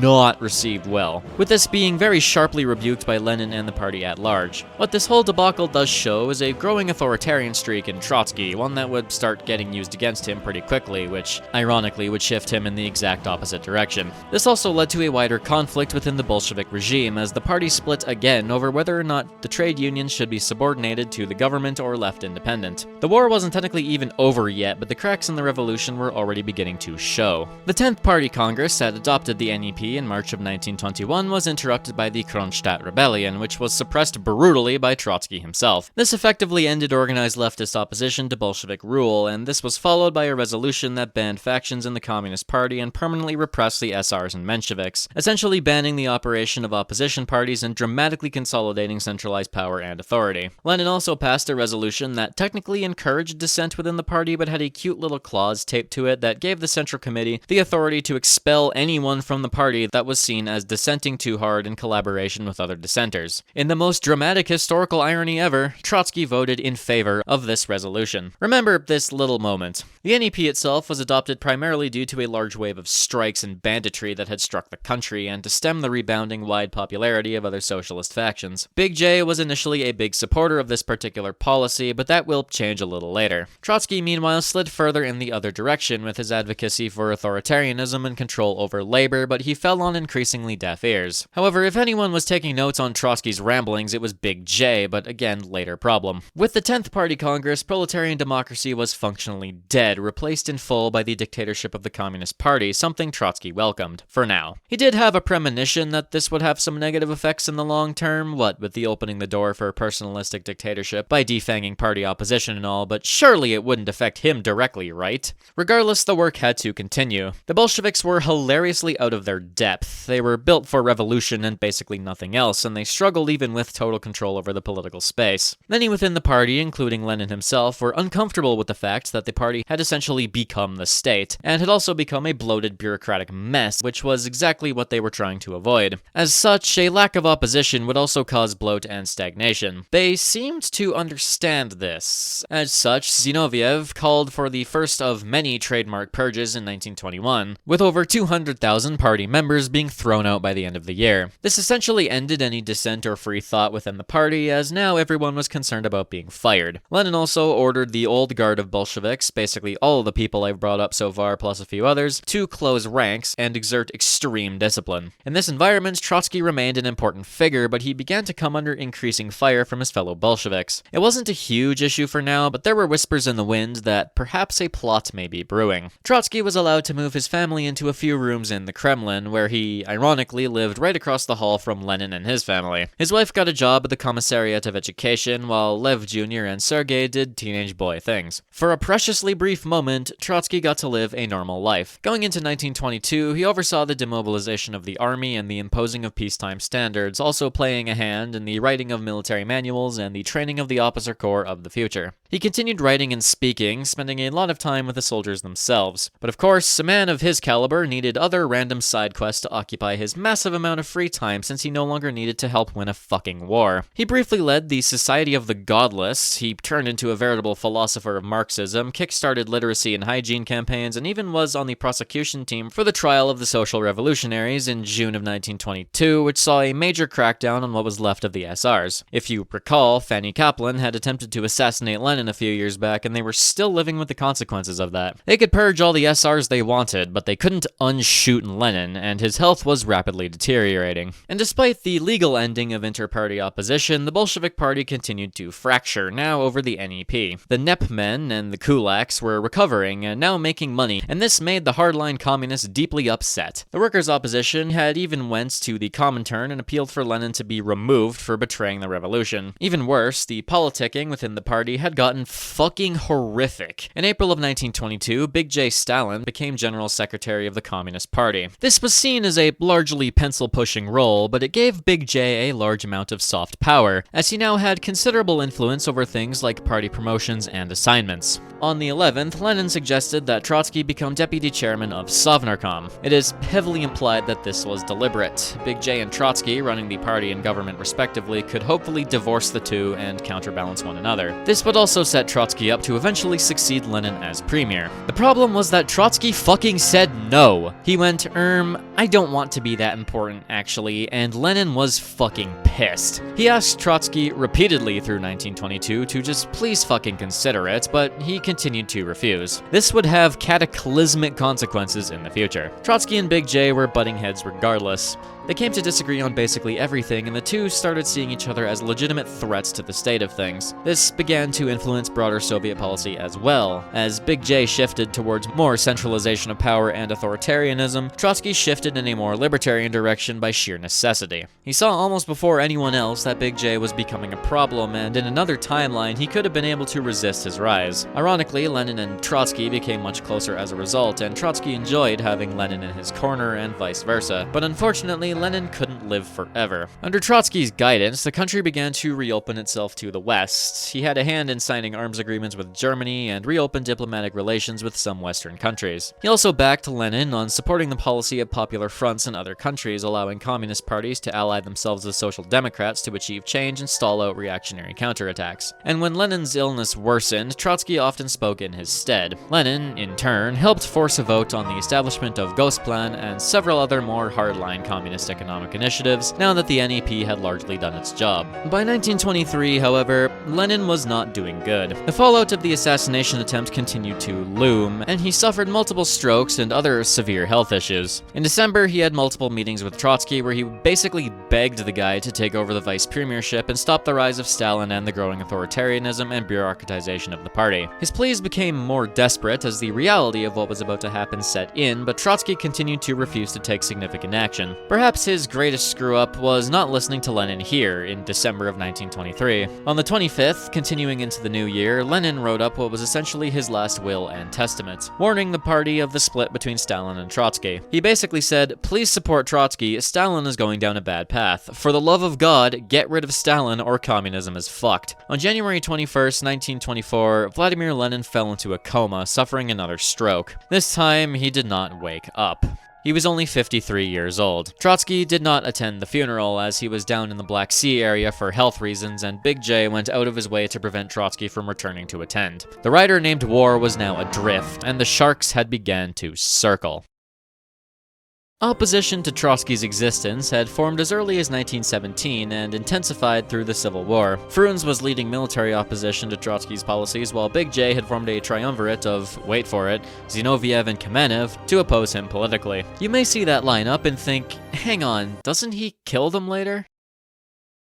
Anyways, yeah, Song of Ice and Fire ain't got shit on the amount of politicking that happened in post-war Soviet politics. All three were united singularly by their desire to ensure the Politburo didn't select Trotsky as the next leader of the country. However, Big J and Zinoviev wanted the premiership for themselves, which would cause conflict down the line. Kamenev had no interest, but he and Zinoviev were conjoined at the hip, and he just hated when the Bolsheviks started yelling, so he backed them to avoid creating a fuss. Considering the Politburo now consisted of only 6 people, Stalin, Zinoviev, Kamenev, Tomsky, Bukharin, and Trotsky, and Tomsky hated Trotsky over that spat regarding the trade unions, Trotsky was kind of backed into a corner. The 2 backup members, Alexei Rykov and Mikhail Kalinin, as well as the 2 big people of interest, Dzerzhinsky and Vyacheslav Molotov, were also neutral at best and hostile at worst, making Trotsky's chances even slimmer. Through 1923, Big J and his allies repeatedly got into spats with Trotsky, and Trotsky himself fucked up a few times in debates and congresses, which drove people against him, but it was kind of kept in check by Lenin, who was still in his corner. After his death, however, Trotsky was alone. Big J had also been using his position as general secretary to start making moves. People seen as potentially allied with Trotsky started being censured, demoted, or sent to irrelevant fuck-off postings, replacing them with his own goons. In late 1923, when Dzerzhinsky lobbied for sweeping new powers to the GPU, which had replaced the Cheka, to help quell some industrial unrest and strikes that had broken out, Trotsky proved completely powerless to resist this. They wouldn't go down without a fight, however. He still did have allies, notably the signatories of the Declaration of 46 in October, which included Antonov Ovsienko, Evgeny Preobrazhensky, Georgy Pyatakov, Ivan Smirnov, and others. This declaration was sent to the Politburo demanding some kind of action in regards to economic and political policy, demanding greater party democracy and more state economic planning. It was essentially the founding document of the left opposition, the faction that will spawn in a bit that was heavily associated with Trotsky. Big J and his goons got this protest shut down and censured Trotsky over it, but the threat of political revolt was too great, so Zinoviev announced a loosening of freedom of speech restrictions to give the illusion of doing something. This backfired massively as large parts of the country threw their support behind the 46 and Trotsky, including large parts of the army, the Komsomol, major universities, and many industrial workers. The triumvirate then went, okay, freedom of speech is over, sacked Antonov Ovsienko, demoted a shitload of people, and cracked down on everyone else. The party nearly split for like the 7th time now, but Big J had his tendrils far too deep and they were able to effectively curb the opposition and consolidate even more power. He essentially rigged a vote in favor of denouncing Trotsky and the 46 as revisionists and a bunch of other fun words. In the weeks following Lenin's death, the power plays ramped up. Trotsky's secretary in the War Department was unceremoniously fired and replaced with Frunz, who is notable for how much he fucking hated Trotsky and sucked Zinoviev's dick. He returned to Moscow in May, just in time for the 13th Party Congress, where Lenin's widow, Nadezhda Krupskaya, read out his last will, which absolutely torched the fuck out of Stalin. Zinoviev and Kamenev fiercely defended him and said he should stick around because dramatic fucking irony, but when the Congress looked at Trotsky to get his opinion, he said nothing.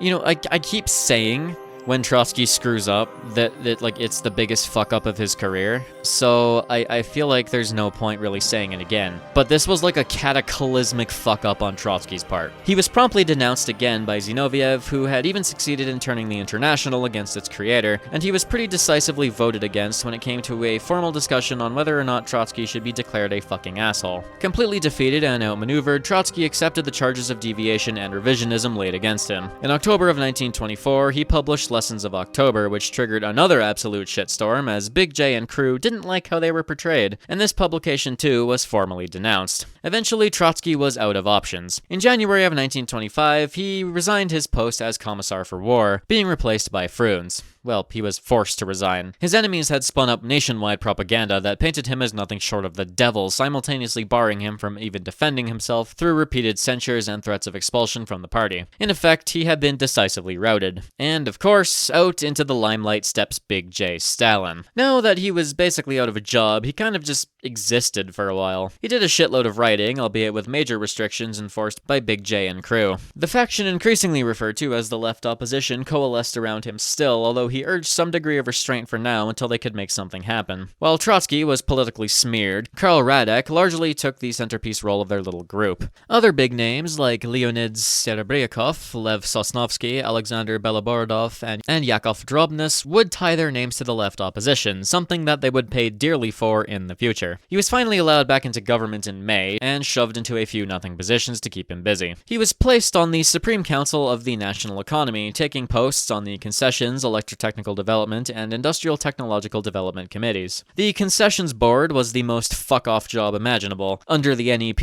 attempts were made to attract foreign investment in the form of economic concessions, which went about as nowhere as you would expect. However, Trotsky took his job in stride. Through some foreign contacts, he got access to data surrounding industrial development in Western countries and promptly blew a massive hole in his own country's propaganda by declaring that Russia was still backwards as fuck. This at least inspired Big J to take industrialization seriously down the line, so at least he got to have some impact. In the meantime, the Communist Party fractured even further, with the new right opposition of Bukharin, Tomsky, and Rykov popping into existence in support of the NEP, as the NEP itself became increasingly unpopular. There is an entire arc here where the NEP nearly causes a social schism between the industrial workers and peasants and the newly enriched Nepmen and kulaks. Bukharin said, nah, that's fine, and went all in, straight up advocating for the idea of enriching yourself, which, in a communist country, was basically sacrilege. The left in right opposition now necessitated the existence of a center that followed the general party line, i.e. sucked up to Big J or a few of the other old Bolsheviks who were just having a good time. However, the center was far from unified. The alliance of Stalin, Zinoviev, and Kamenev collapsed the fucking nanosecond Trotsky had been given the boot. Zinoviev immediately made moves to try and get Big J out of the Politburo, backed by his faithful henchman Kamenev, but they were shut down by Stalin actually siding with Trotsky for once. Bukharin and the right opposition in the Politburo then allied themselves with, drumroll please, Big J, making him basically untouchable. As such, for a brief while, Big J became a supporter of the NEP, but did admonish the right opposition for some of their more capitalistic stances. Big J was now the center by virtue of not being either left or right, but adopting certain tenets of each on a does this shit benefit me personally basis. By October of 1925, Zinoviev and Kamenev, now supported by Sokolnikov and Krupskaya, had fully split from Big J and began advocating for free debate at the upcoming 14th Party Congress. The Central Committee, which if you remember was chaired by Big J and completely stacked with his allies that Zinoviev had helped him put in there, said no. Big J responded by basically purging Kamenev's boys from the Moscow Party Committee, granting him firm control over the nation's largest city. He tried to break into Leningrad, the new name for Petrograd, but Zinoviev was able to entrench himself for a while. This led to the 14th Congress, where the former allies very publicly exploded and attacked each other. Like I said, Song of Ice and Fire, never fucking heard of it. The entire time this is happening, Trotsky is just fucking chillin'. He's been defanged, he didn't give a shit. He was writing books and doodling at Central Committee meetings. He was sitting in the 14th Congress like, oh shit, how the fuck did this happen, as the whole thing descended into hatred and anarchy. Kamenev himself talked for 5 fucking hours, calling Stalin every name in the book and decrying the descent of the party into totalitarianism. But suddenly, Trotsky was all anyone was talking about, because now Trotsky was kingmaker. Anastas Mikoyan and Mikhail Kalinin, 2 major Stalinists, were outwardly praising him for his adherence to party discipline, and called what Zinoviev and Kamenev did to him unjust. Tomsky, on the right, called him crystal clear and lucid. Meanwhile, the new opposition that had formed around Zinoviev and Kamenev were sucking Trotsky's dick in front of the whole world. Despite all of this, he still said nothing.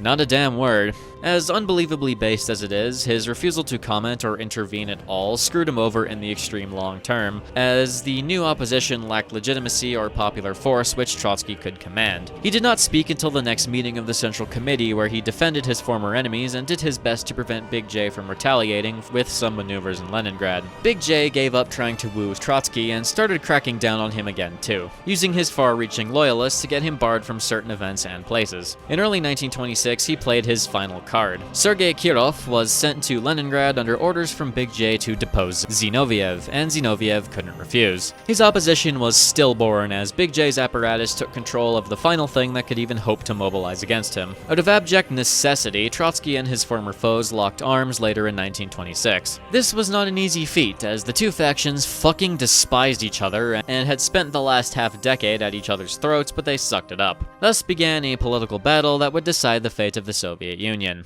The joint opposition was as big tent as they come. Basically anyone who wasn't an ally of Stalin or Bukharin ended up in this group in one way or another, including many who had hated Trotsky since 1906. It was formalized in July of 1926 in a joint statement at a meeting of the Central Committee, declaring that they would fight the NEP and defend the worker and peasant against the wealthy, calling for more party democracy and tacking a bit on the end about rapid industrialization. This caused a scuffle. Felix Dzerzhinsky, a little over a year after he had essentially condemned Savinkov to death, gave an unhinged 2-hour speech against this statement. He was cripplingly ill and probably high off his ass on Benadryl or something, but he yapped for 2 entire hours, making very little sense. Immediately afterwards, he got off the podium, walked out into the foyer for some air, took a few steps, and dropped dead of a heart attack. You can't make this shit up. He was replaced as head of the OGPU by Mizhinsky, who will eventually die and be replaced by Yagoda later down the line. So, yeah, he listened to what Trotsky said, got up on stage, and bitched so hard that he died of cringe. Big J responded to this whole thing by kicking Zinoviev out of the Politburo on charges of party factionalism. Their appeals to the broader party were also met with jeers, and even the notoriously powerful speaker Trotsky couldn't sway many to his side, due in part to Stalin's lackeys infiltrating absolutely every facet of society. By strategic Strategically yielding certain points to the opposition and banking on the general apathy of society at that point, Big J had near total control of the narrative. He played the centrist and advocated for stability and nationalism, which resonated with the majority of the people over Trotsky's idealism. In October of 1926, Trotsky himself was kicked out of the Politburo after calling Stalin the, quote, gravedigger of the revolution.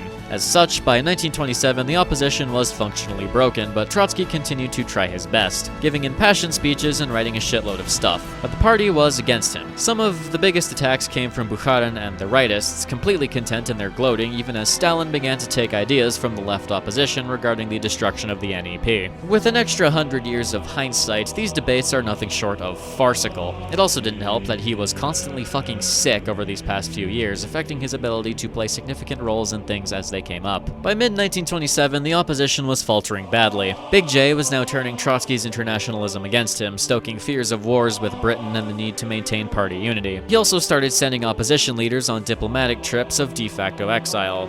Pyatakov was sent to Paris, Antonov Ovsienko to Prague, Kamenev to Rome, etc. Then, one by one, opposition members started getting demoted across the board, internally exiled to far-flung positions. But he wasn't done. The very same ban on inter-party factions that Trotsky had advocated for was now to be his death sentence, as Stalin was gearing up to get them expelled from the party before the 15th Congress rolled around. Trotsky was sent before a committee on July 24th, stacked completely by judges handpicked by Stalin. He was accused of factionalism, as well as revisionism and various national security threats, but the council didn't deliver a verdict. This pissed Big J off, as he needed Trotsky dealt with soon or else his entire project would fall apart. He had suffered foreign policy failures in China, basically leaving the first iteration of the Communist Party to die, and in the UK, and the country was teetering on the brink of another crisis caused by the NEP. He needed the NEP gone, but for that he needed Bukharin gone, and for that he needed Trotsky gone.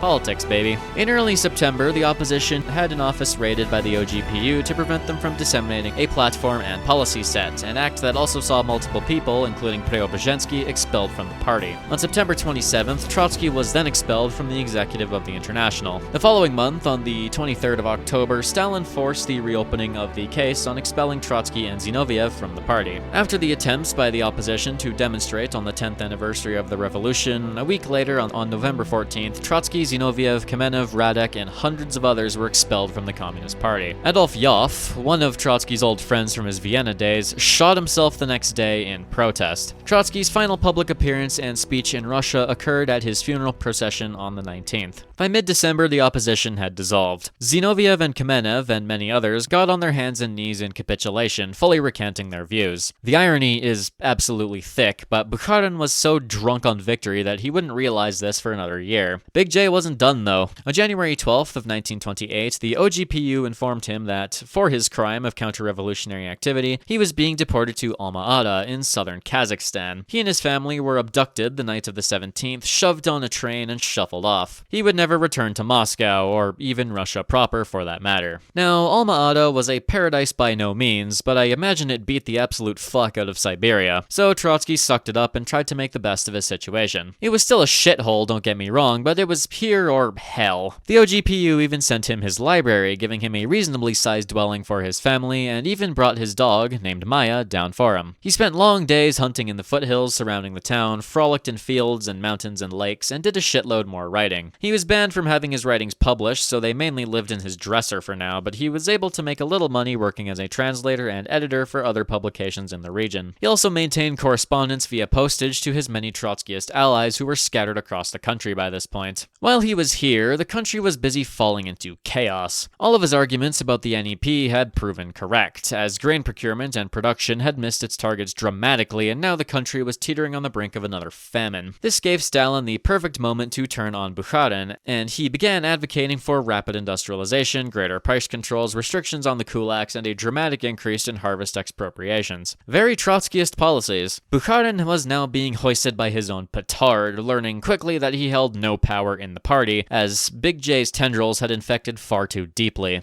In his haste to break the left opposition, the right opposition did not see the noose tightening around itself. At the end of the day, Trotsky hated what the NEP had become, and he actually welcomed Big J's beginning of a campaign against it. Big J, meanwhile, attempted to reconcile the left opposition while not conceding to Trotsky. Big names like Pyatakov and Antonov Ovsienko had broken with him, and Radek and Preobrazhensky would do so in 1929. The Trotskyist alliance had also split further, with a sizable chunk of his followers going with Zinoviev and bending the knee. Despite this, Bukharin still had some fight left in him. At a Central Committee session in July of 1928, Bukharin and Rykov were able to force Big J to back down on his leftward shift, even if just a little bit, to prevent a peasant uprising due to crop failures that had struck and the increased requisitioning. This directly led to a total split between the two factions, and now both jockeyed for opposition support. Trotsky attempted to keep the opposition together, but it was a losing battle. Sokolnikov pops up and goes, "Hey, the left and right opposition should ally against Stalin." Kamenev then has a private meeting with Bukharin where he showed himself to be a broken, paranoid shell of a man who was deathly afraid of Big J's wrath, begging Kamenev to back him up lest Stalin drag all of them to the abyss. But this fact Bukharin had realized far too late. As it turned out, Stalin was nothing short of a brilliant political mastermind who had not once failed to turn his enemies against each other. He sent subtle hints that he would bring Trotsky back to Moscow, but never acted on it. The specter of the man alone was enough to create division amongst his enemies. Trotsky softened on Bukharin with the understanding that Stalin was absolutely the bigger threat, and allying with him would help restore party democracy and bring Stalin down, but old grudges die hard, and he couldn't fully reconcile with the guy, and neither could his followers after the last several years of antagonism. Therefore, no alliance was made.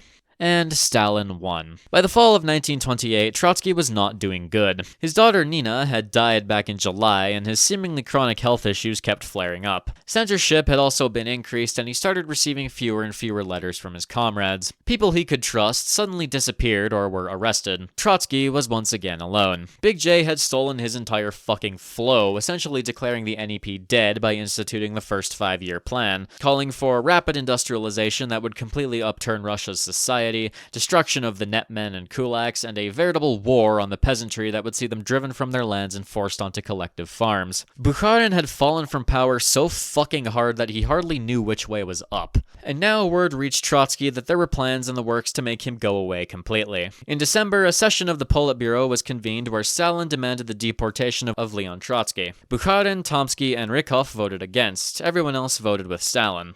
He won. On January 20th of 1929, OGPU agents arrested him and his family. On the train ride out of Central Asia, the declaration came through that he would be going to Constantinople. It wasn't renamed until 1930. Take your hands off that fucking keyboard. After a couple of weeks, Trotsky said his final goodbye to his son Sergei, whom he would never see again, and left the country with his wife through the port of Odessa. It is perhaps fitting that his time as a revolutionary ended largely where it began. Trotsky began his life in exile, being shacked up in a wing of the Soviet consulate. He was pretty quickly informed by, of all people, Mustafa Kemal, that the Turkish government had not actually been told that this was an exile, and as such the government would hold no quarrel with him, and he was free to do as he pleased, so long as he didn't bring the wrath of the Soviet Union. He immediately got into contact with some Western newspapers and published a bunch of articles airing out the Soviet government's dirty laundry, which prompted the OGPU to kick him out of the consulate. He would settle on the island of Prinkipo in the Sea of Marmara, and then he just sat there. He tried to live a semi-normal life with his wife and son Lev while continuing to write and build on his connections abroad. He quickly began a quest for a visa, knowing damn well he needed to be as far from Russia as possible. He attempted to get one for Britain, which triggered full-on debates in the government and saw the Labour ministers oppose the request while the Liberals sought to grant it, made further strange by one of Trotsky's key supporters being our good friend David Lloyd George from a couple videos ago. Eventually though, he was denied entry. Everywhere else he looked came with equal rejection, and for a while he was utterly isolated. As it turned out, nobody wanted the guy who had built a career on overthrowing governments in their country. That said, while governments didn't like him, people absolutely did. He was absolutely flooded with visitors on his tiny island home, many of whom would help him with secretarial work or bodyguard duty. He was also constantly harassed by publishing houses who offered shitloads of money to publish his books and writings to the broader world. And of course, he got thousands of letters and kept correspondence with hundreds of people. The main thing he was working on here was his autobiography, My Life, but he was also writing other books as well. For this, he earned fat fucking royalties to the tune of tens of thousands of American dollars a year. He captured the public consciousness across the planet in a way no other communist of the time did, and as such, he maintained considerable literary and ideological influence even in his exile. Despite this, his attempts at bringing unity to the various sympathetic groups around the world did not bear fruit because leftist infighting bottomed text. The opposition was constantly fighting with itself, and Trotsky alienated many of his own followers through some very strange stances, like supporting Stalin forcibly maintaining control of the Manchurian Railway, which many oppositionists saw as blatant imperialism. As such, the opposition remained small and largely defanged. Meanwhile, back in Russia, in July of 1929, over 400 members of the opposition faction, led by Radek and Preobrazhensky, formally broke with Trotsky and re-entered the Communist Party. Stalin made good use of them against Bukharin, with many entering prominent positions left by purged Bukharinists. This proved the breaking point for the left opposition, and scores of recantations followed through the rest of the year, notably Ivan Smirnov. A small holdout assembled around Christian Rakovsky, Trotsky's longest ally and closest friend, but they were rather ineffective and built around those still in exile. And, as 1929 turned into 1930, the 5-year plan kicked into maximum overdrive. Planners demanded more and more and more. More factories, more machines, more production, more grain. As the peasantry and kulaks resisted, Stalin ordered the execution of the rural toiler, bringing mass collectivization to the forefront and completely annihilating the small family subsistence farm. Targets for everything exceeded the resources and ability to actually meet them, and yet those who failed to meet them were severely punished. The result was rapid, yet chaotic and unbalanced industrialization that threatened to upend the entire country's economy overnight. Productivity went down as agriculture and consumer production went all out of fucking whack, as suddenly people were concerned with simply surviving. In the meantime, the cities were absolutely inundated by a massive inflow of rural peasants brought in to work factories, and as such, the working class was now in unrest as well. It was a pretty miserable time all around, but at least the industrial numbers did go up. Trotsky watched all of this going, hey, yeah, what the fuck? He opposed the kulaks and private farming, and was very pro-rapid industrialization, sure, but he absolutely did not support mass and forced collectivization, nor did he support the horrific repressions that came with it. He reasoned that Russia lacked the technology to make large collective farms work efficiently, and that smaller private farms needed to still exist for a while to prevent famine and societal chaos. He also still hated the idea of socialism in one country and absolutely believed that autarky is fucking stupid and nearly impossible to achieve. He criticized basically everything about how the plan was being undertaken, but realistically, what the fuck could he do? He could only watch helplessly as the peasants and kulaks had their revenge, slaughtering millions of their animals and burning their property and fields rather than let them be taken from them, and engaging in gluttonous debauchery on hitherto unseen levels as the centuries-old rural tradition of the country was unceremoniously put before the barrel of a gun and executed. This chaos called for greater control, greater punishment, greater enforcement, and the Soviet Union rapidly descended into a totalitarian police state. Kulaks were to be liquidated, a policy which took the form of direct mass murder in most instances. Stalin, now without enemies, very quickly turned the Communist Party from a Stalinist party into the party of Stalin, and his power and authority only grew even as the crisis spiraled outwards. The policies of forced collectivization and increasingly unsustainable grain requisitions led to demoralized and markedly less productive farmers, who were forced to work harder and harder for a poorer quality crop that would just be taken from them in quantities that meant they often couldn't even feed themselves. Collectivized farms suffered from a lack of crop rotation, frequent power and water shortages, which were being diverted to the industrial centers, agricultural diseases, and several bouts of poor weather, which led to their overall production being half of what it should have been, in some cases. The end result was a horrific famine lasting from 1930 to 1933 that would claim the lives of millions. It was especially bad in the heavily agricultural Ukraine, Trotsky's homeland, where upwards of 3 to 5 million people would die in 1932 and 1933. Estimates for death tolls across the Soviet Union entirely are upwards of 9 million combined. Both of these numbers are also approximated up and down, since we don't actually know exactly how many people died during this famine. For many, this was nothing short of genocide. Stalin got his industrialization, and he threw away millions of lives to do it.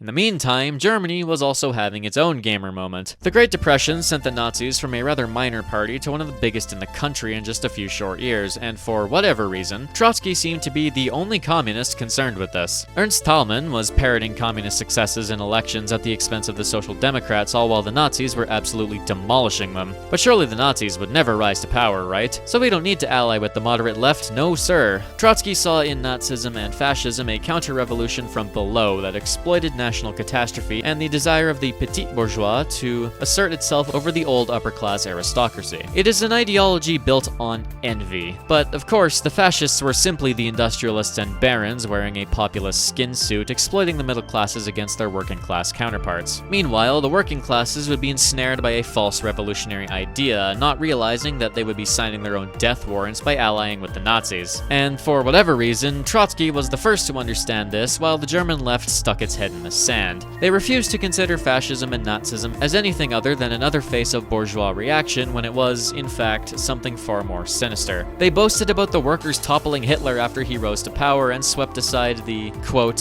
fascist-adjacent social democratic regime. To this, Trotsky basically responded, dipshit! If you wait until Hitler has risen to power to act against him, you are going to fucking die. But they refused to listen to the disgraced Trotsky. He tried to lobby for a popular front and said that the left needed to rally for a straight-up war against the Nazis if need be, using the crushing of the Kornilov Putsch as an example, but no dice. Instead, Trotsky was denounced by both Soviet and German leftist papers as a fearmonger. And the worst part is that all he could do was sit on his little fucking island while he watched Europe's executioners sharpen his axe in front of him. His exile continued to wear him down, as his daughter Zina arrived sick as a dog and mentally worn down by constant harassment back in Russia in January of 1931. Zina and her stepmother Natalia didn't necessarily get along all that well, and neither did her and her stepbrother Lev. Zina's son also nearly burned the house down at one point, but that's whatever. Her recurring illness didn't go away, and in late 1931 she would go to Berlin to seek treatment for her increasingly severe mental health issues as well as her physical ones. In January of 1933 she would commit suicide. Trotsky continued to shout into the void as the German communists essentially committed suicide themselves. His pleas for cooperation and for people to take the Nazis seriously as an existential threat to both socialism and Europe as a whole continued to be blissfully ignored, even as Hitler was on pace to take the country over, even as the Social Democrats backed Hindenburg for chancellor, even as he turned around and basically destroyed them. Trotsky also began advocating for leftist unity in other countries as well, such as Spain, which earned him the final ire of Big J and the Comintern. On February 20th of 1932, Trotsky and his entire family were stripped of Soviet citizenship. Not only was he persona non grata, but he was also now stateless and essentially unpersoned. Any hope of returning was now gone, and he fell into a deep depression for a moment. Not only that, but Trotsky being unpersoned gave Big J the legal justification to ramp up his own persecutions. Anyone talking with Trotsky was now guilty of a foreign conspiracy and thus could be very easily kangarooed into treason charges. And this wasn't just relegated to oppositionists. Stalin had begun consolidating power within his own center faction. By this point, he had shifted the blame for the violence of collectivization onto the Politburo and the Central Committee, and he started getting rid of some former allies who were not necessarily totally loyal. Suddenly, everyone he had an axe to grind with was in league with Trotsky. He had become the perfect boogeyman. Basically, any dissenting opinion was now taboo, and he began cracking down on everything that could possibly be cracked down on.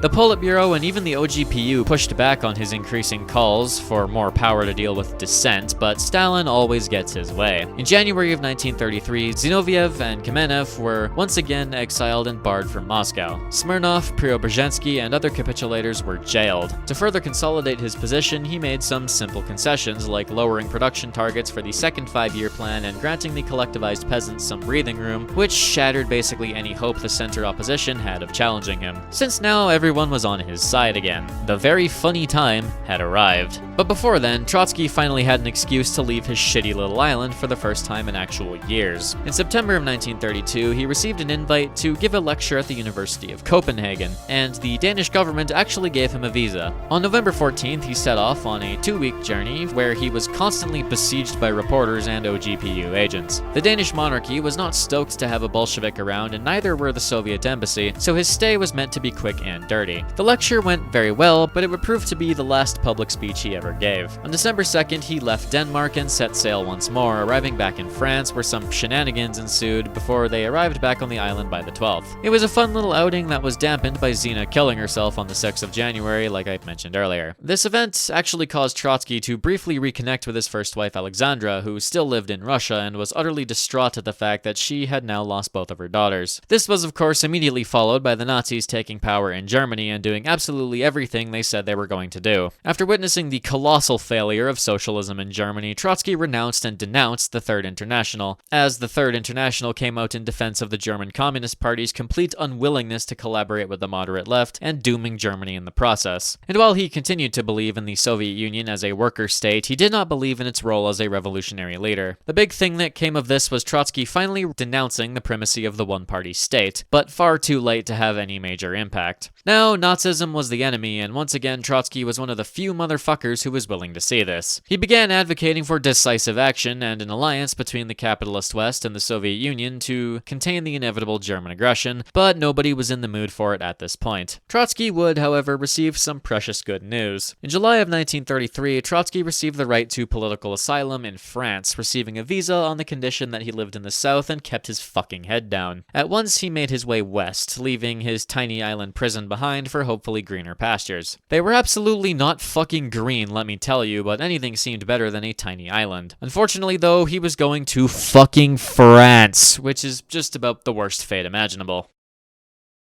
From July to October 1933, he stayed in a villa in the town of St. Palais on the southern Atlantic coast. Trotsky was constantly ill during this time, but still needed to be kinda mentally present since people wanted to chat with him. One of whom was Paul-Henri Spaak, future Secretary General of the North Atlantic Treaty Organization and founding father of European federalism. Small world. He was also too bedridden to attend a conference of like-minded socialist parties that were discussing the ideas of a Fourth International, something Trotsky had become a proponent of, but this conference went basically nowhere anyway. After 3 months in St. Palais, the Stalinists and the rightist press had largely stopped giving a shit about his existence, and he had kept a low enough profile to where the French government expanded his freedoms, allowing him to live anywhere but Paris, and thus he moved to the town of Barbizon, south of Paris. He lived there for a while, continuing to focus on his writing and continuing to build up his network of people he knew who might be interested in a new international. He was there about 6 months before one of his messengers fucked up and accidentally doxed him, and suddenly his home was absolutely assailed by crowds, especially those of the right leagues who considered Trotsky guilty of planning a communist uprising. As such, the government forced him to move again in April of 1934. He spent multiple months jumping around France, ending up in a hostel with a bunch of monarchists at one point, and by July of 1934, they had settled in the village of Domazen near Grenoble, where he stayed for just under 11 months. This part of the video is a fucking geography lesson, apparently. The main big thing that happened during his time here was the surrendering of Rakovsky back in Russia, who was essentially the final Trotskyist holdout in the country. He now had basically no contacts in the Soviet Union, and once again he was totally alone. It seemed like Big J's rule was now total, and that the opposition now played a key role in his administration as defectors. It seemed that way until December 1st, when Sergei Kirov got fucking assassinated. Little did anyone know that a single bullet would bring the Russian Revolution into its terminal stage, because the people blamed for Kirov's death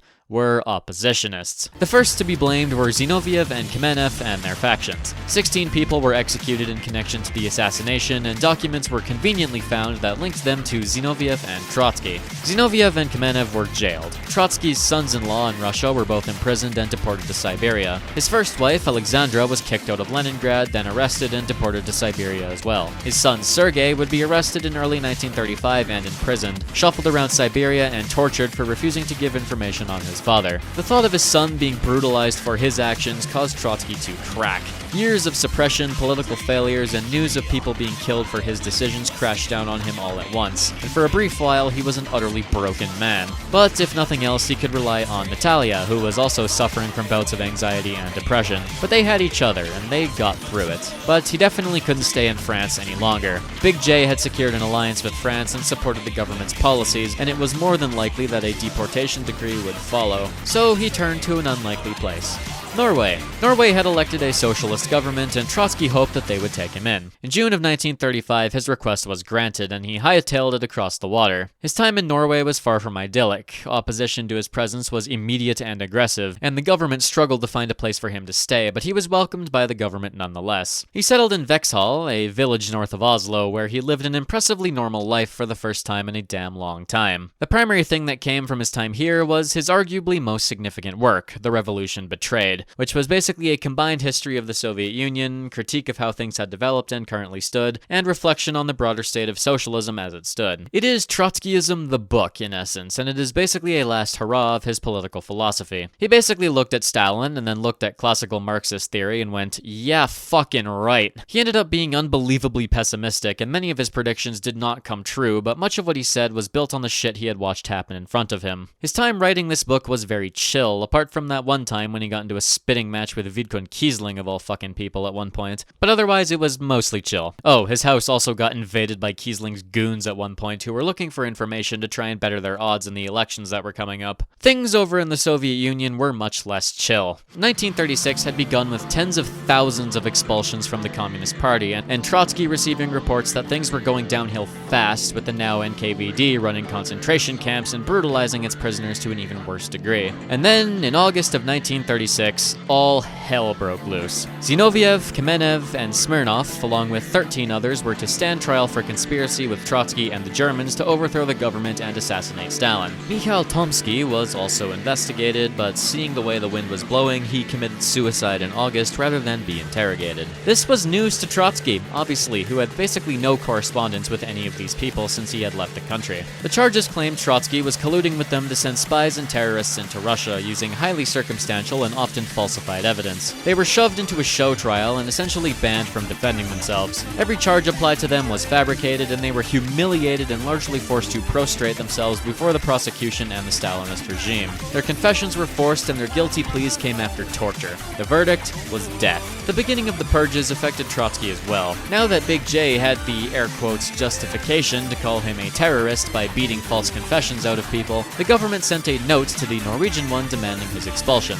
Now, the socialist government of Norway didn't want to comply, but it was one communist or the wrath of the Soviet Union, and thus they caved. He was placed under house arrest and effectively jailed. The government ended up violating their own constitution by locking Trotsky in his bedroom essentially and depriving him of all freedoms, to the point that the police ended up getting the king himself to decree Trotsky in turn. Now, because police are, not your friend and never will be, do not trust them under any circumstance, many of the ones assigned to keep Trotsky in place were allied with Kiesling, and thus he was treated like absolute shit. The government then caved to Stalin fully, banning Trotsky from speaking up in a court of law to sue a couple people for defamation, and banned him from talking to lawyers. He did end up giving several hearings at the trial of Kiesling's goons that broke into his house, which dragged for a year, and he did his absolute best to defend himself in those instances, even with the justice minister, an absolute jackass literally named Lai, actively suppressing him and banning the public from listening in on the proceedings. Eventually, in mid-December, Lai chartered a secret voyage to Mexico, where an asylum request made by some of Trotsky's friends had been granted. He was given 24 hours to pack and basically told to get the fuck out. On December 19th, he and Natalia were accompanied onto the ship by an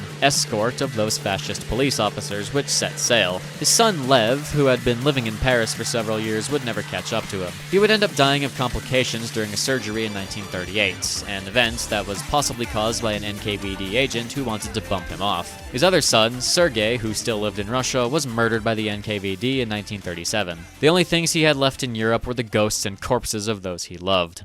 Trotsky and Natalia arrived in Tampico on January 9th of 1937. He received an impressively warm reception. President Cardenas sent his personal train to go collect him, and he was greeted by two American Trotskyists and Frida Kahlo, the famous artist who Trotsky knew through her husband, Diego Rivera. The group went to Mexico City, where Diego allowed them to crash at his place for a while. Cardenas very much had a position to maintain, though, one that was immediately threatened by Trotsky being there since a big chunk of his supporters were Stalinists, so Trotsky was told to keep his shit on the down low. He was still constantly accosted by Stalinists and various agents of Moscow, but it was much more chill and he was able to focus on defending himself without the fear of the government caving to the Soviets. About 2 weeks after he landed, the second Moscow trial, with the key defendants being Radek, Pyatakov, Sokolnikov, and Yakov Drobnis, occurred. Now Trotsky was in league with Hitler and Hirohito and planning to destroy the Soviet Union, with basically every random accident on Soviet soil being attributed to Trotskyist terrorism. Of course, the regime continued to just make shit up, with the Norwegian government directly refuting the claim that Pyatakov had visited Trotsky in Oslo. But of course, Stalin didn't actually care about silly little things like reality reality.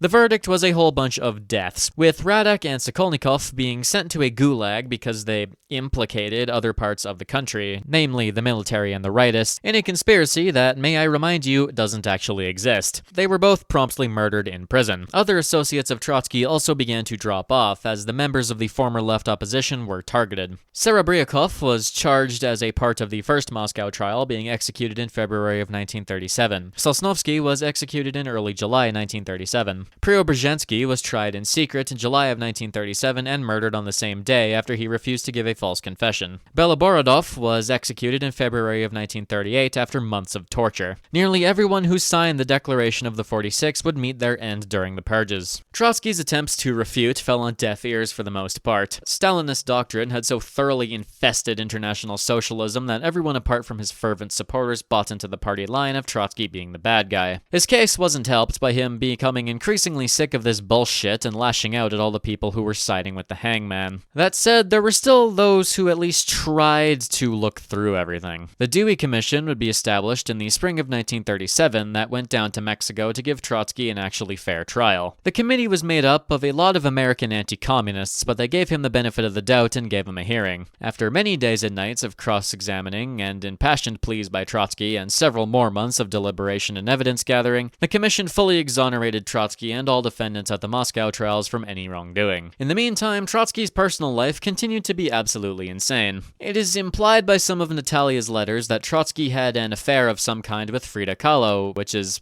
interesting. This naturally led to both his marriage with Natalia and his friendship with Diego being strained because fucking obviously. However, the two remained together and Trotsky just ramped up his hardcore flirting with Natalia as compensation. It isn't actually known if he did have an actual affair or if it was just a big misunderstanding, but it's kind of funny regardless. In June, the trial of the generals went down, which saw Marshal Tukhachevsky beaten within an inch of his life and executed, along with 7 others for the crime of being connected to a mythical Trotskyist conspiracy. Yukun Vatsyatis, who had remained relatively apolitical since the Civil War, would be arrested in 1937 as a part of the military purges as well, being accused of taking part in a Latvian fascist conspiracy in the army, used as justification in NKVD ethnic cleansing operations targeted at the Union's Latvian minority. He would later be executed in 1938. This was followed by a massive secret purge of Stalin's own followers and allies, with hundreds of people who had been loyal to him for decades finding themselves under the gun. The purges also hit foreign leftist parties as well. Béla Kun, the Hungarian communist leader, was executed in 1938 on charges of Trotskyism. This policy was especially brutal in Spain, where the Workers' Party of Marxist Unification was functionally destroyed by the NKVD. The man overseeing this operation was Antonov Ovsienko, who, upon his return, was also tried for treason and executed, 2 days after his wife. Interestingly, one of his accusers was Nikolai Krylenko,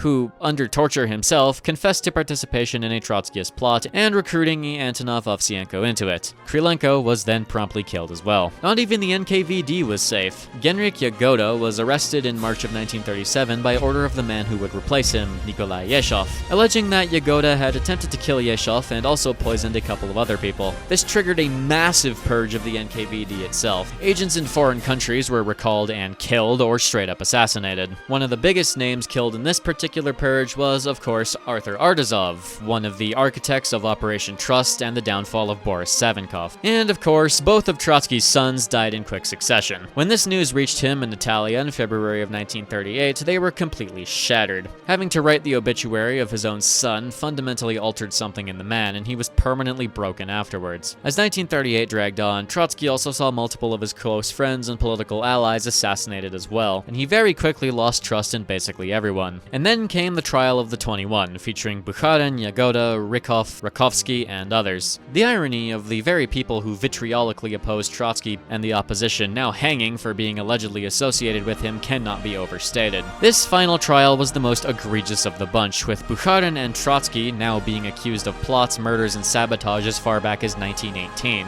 Bukharin was even accused of poisoning Yakov Sverdlov, who died of disease, most likely Spanish flu or typhus, in 1919. If anything, all of these trials make Trotsky out to be an unstoppable force built for pure domination, but by this point, truth had functionally cease to exist. Remaining Trotskyists and Zinovievites that were in gulags across Siberia were slaughtered by the thousands, along with a bunch of other people just for good measure, and by the end of 1938, the purges had begun to wind down. One of the purge's final major victims was one of its architects, with Yezhov falling from power and eventually being arrested and executed himself. Further purges would also occur periodically. Trotsky's friend Christian Rakovsky, along with Maria Spiridonova, and Trotsky's sister Olga were all murdered, along with 154 others in the Medvedevsky Forest massacre in 1941 after Trotsky's death. Overall, the purges had largely accomplished their goal. Never again would anyone rise to challenge Big J's authority, and any opposition within the Soviet Union had been thoroughly destroyed.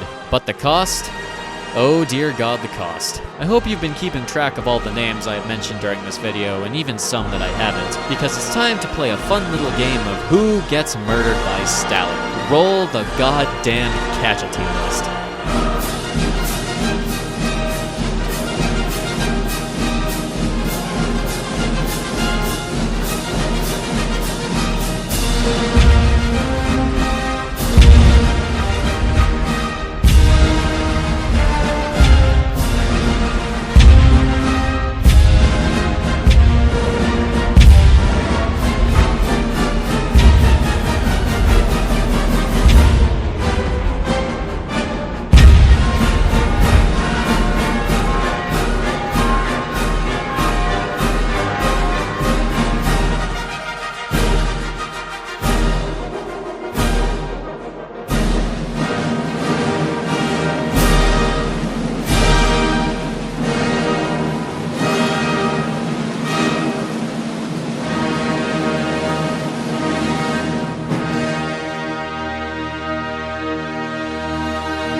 All those people dead, and yet Trotsky still lived. For now.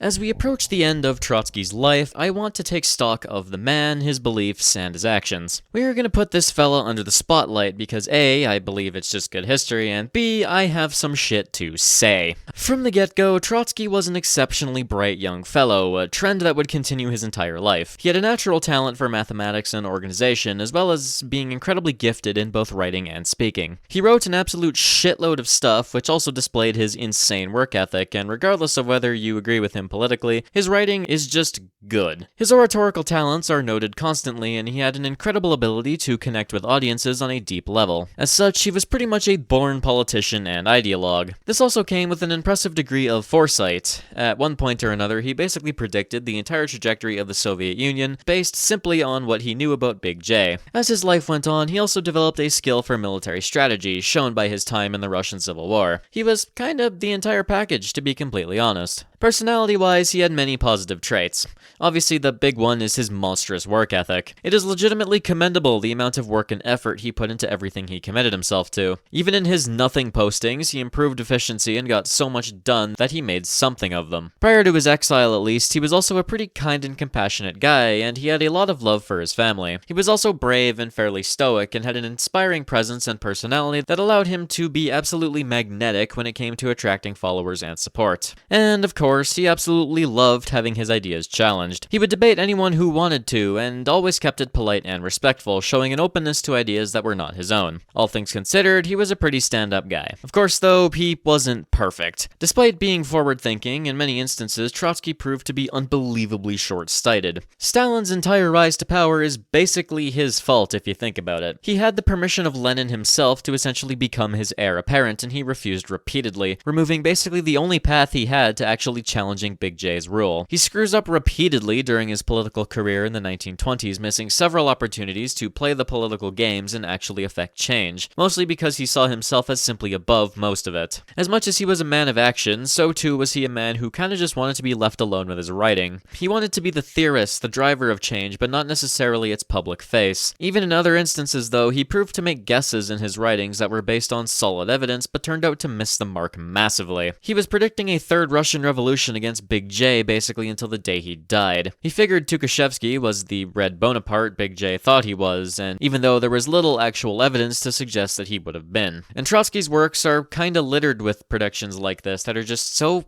fascinatingly wrong. Admittedly, we have the power of hindsight, but you'd think a guy who dedicated his life to philosophy and politics would understand a bit more about the real-world applications of philosophy and politics. His personality also wasn't all sunshine and rainbows either. Despite his openness to other ideas, he could also be unbelievably arrogant and dogmatic. Especially during his exile, it was often his way or the highway, and he split his own Trotskyist movement more than once because of this. He also struggled a lot in his personal relationships. He would have fallouts with all of his children and both of his wives, and he is constantly described as a needlessly cool and distant father after his exile. Even when his daughter Zina was struggling with depression, he remained unable to properly show his feelings or help her in her struggles in any way. This coldness translated to most of his other pursuits as well, which again didn't buy him many allies. And of course, he was simultaneously too trusting and not trusting enough. As with all people, Trotsky the man is multifaceted and complex. Go figure. Now for the hard part. The political ideology of Trotsky and its derivative form called Trotskyism is simultaneously pretty simple and oddly complicated. Much of its ideas are fairly standard as far as communist movements go, but it had some defining features. I won't go into insane depth here because Trotsky wrote so fucking much, I could make an entire 2-hour video just talking about his works. Oh, maybe 75, 100k perhaps?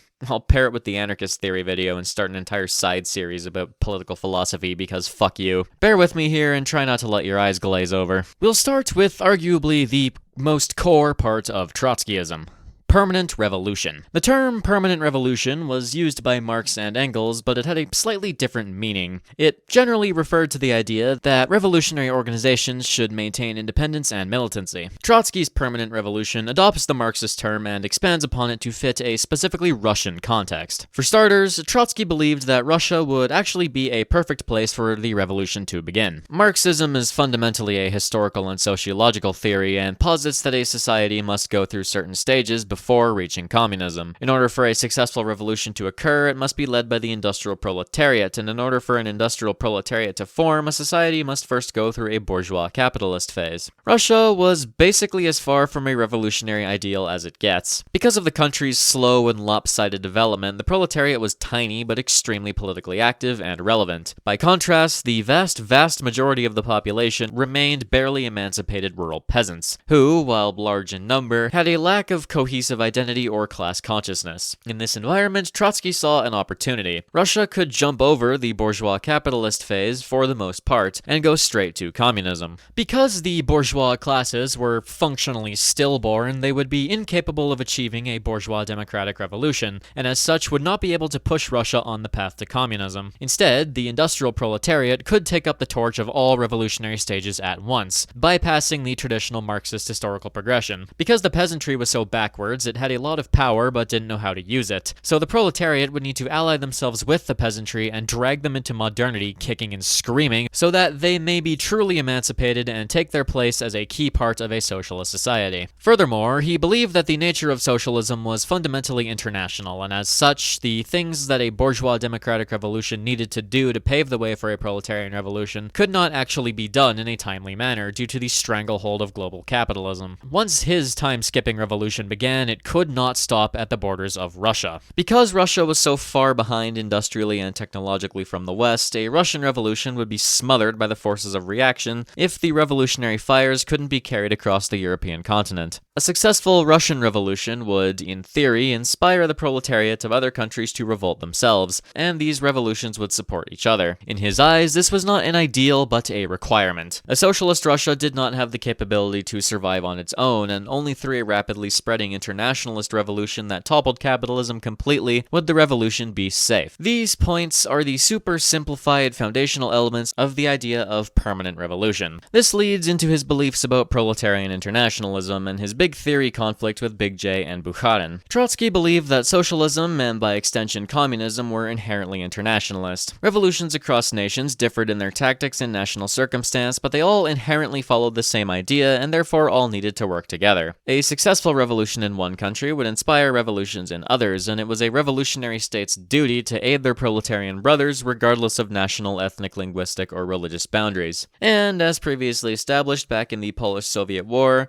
while he believed in world revolution, he didn't necessarily believe in imposing it by force of arms. The Red Army can invade countries, but primarily to aid and defend the revolutions that occurred there. He rationalized their defeat in the Poland War on this idea. Bringing the revolution to Poland and Germany was necessary for the survival of the revolution, but if they attempted to impose it from above through force of arms, they would experience so much resistance that actually establishing a workers' state would be nearly impossible. This idea contrasted very heavily with Stalin and Bukharin, who were advocates for socialism in one country. Compared to socialist internationalism, Stalin believed that a workers' socialist utopia could be built in a single country to serve as a model for other movements around the world. The revolution, first and foremost, needed to be defended rather than expanded. When the time for expansion did come, it would be slow and methodical, and at the point of a gun if need be. This point, first and foremost, made Big J and Trotsky ideologically incompatible, and was the key factor behind driving the two apart. Trotsky's attitude towards democracy was all over the fucking place, but on paper he supported free and democratic institutions driven directly by the workers. He was a firm believer in worker self-management, and believed that if the one-party states didn't eventually go away, then participation in that one party should be as broad as physically possible. This also came with the belief in the right for workers to voice dissent and criticism, and that they should all have voices in trade unions and the general direction of the economy, since they were the ones running it. It was an extremely decentralized model, which naturally clashed with the reality of the dictatorship of the proletariat so many of his comrades supported. This also clashed with the reality of him supporting the proletarian dictatorship and the suppression of opposition movements and parties during and immediately after the Civil War, but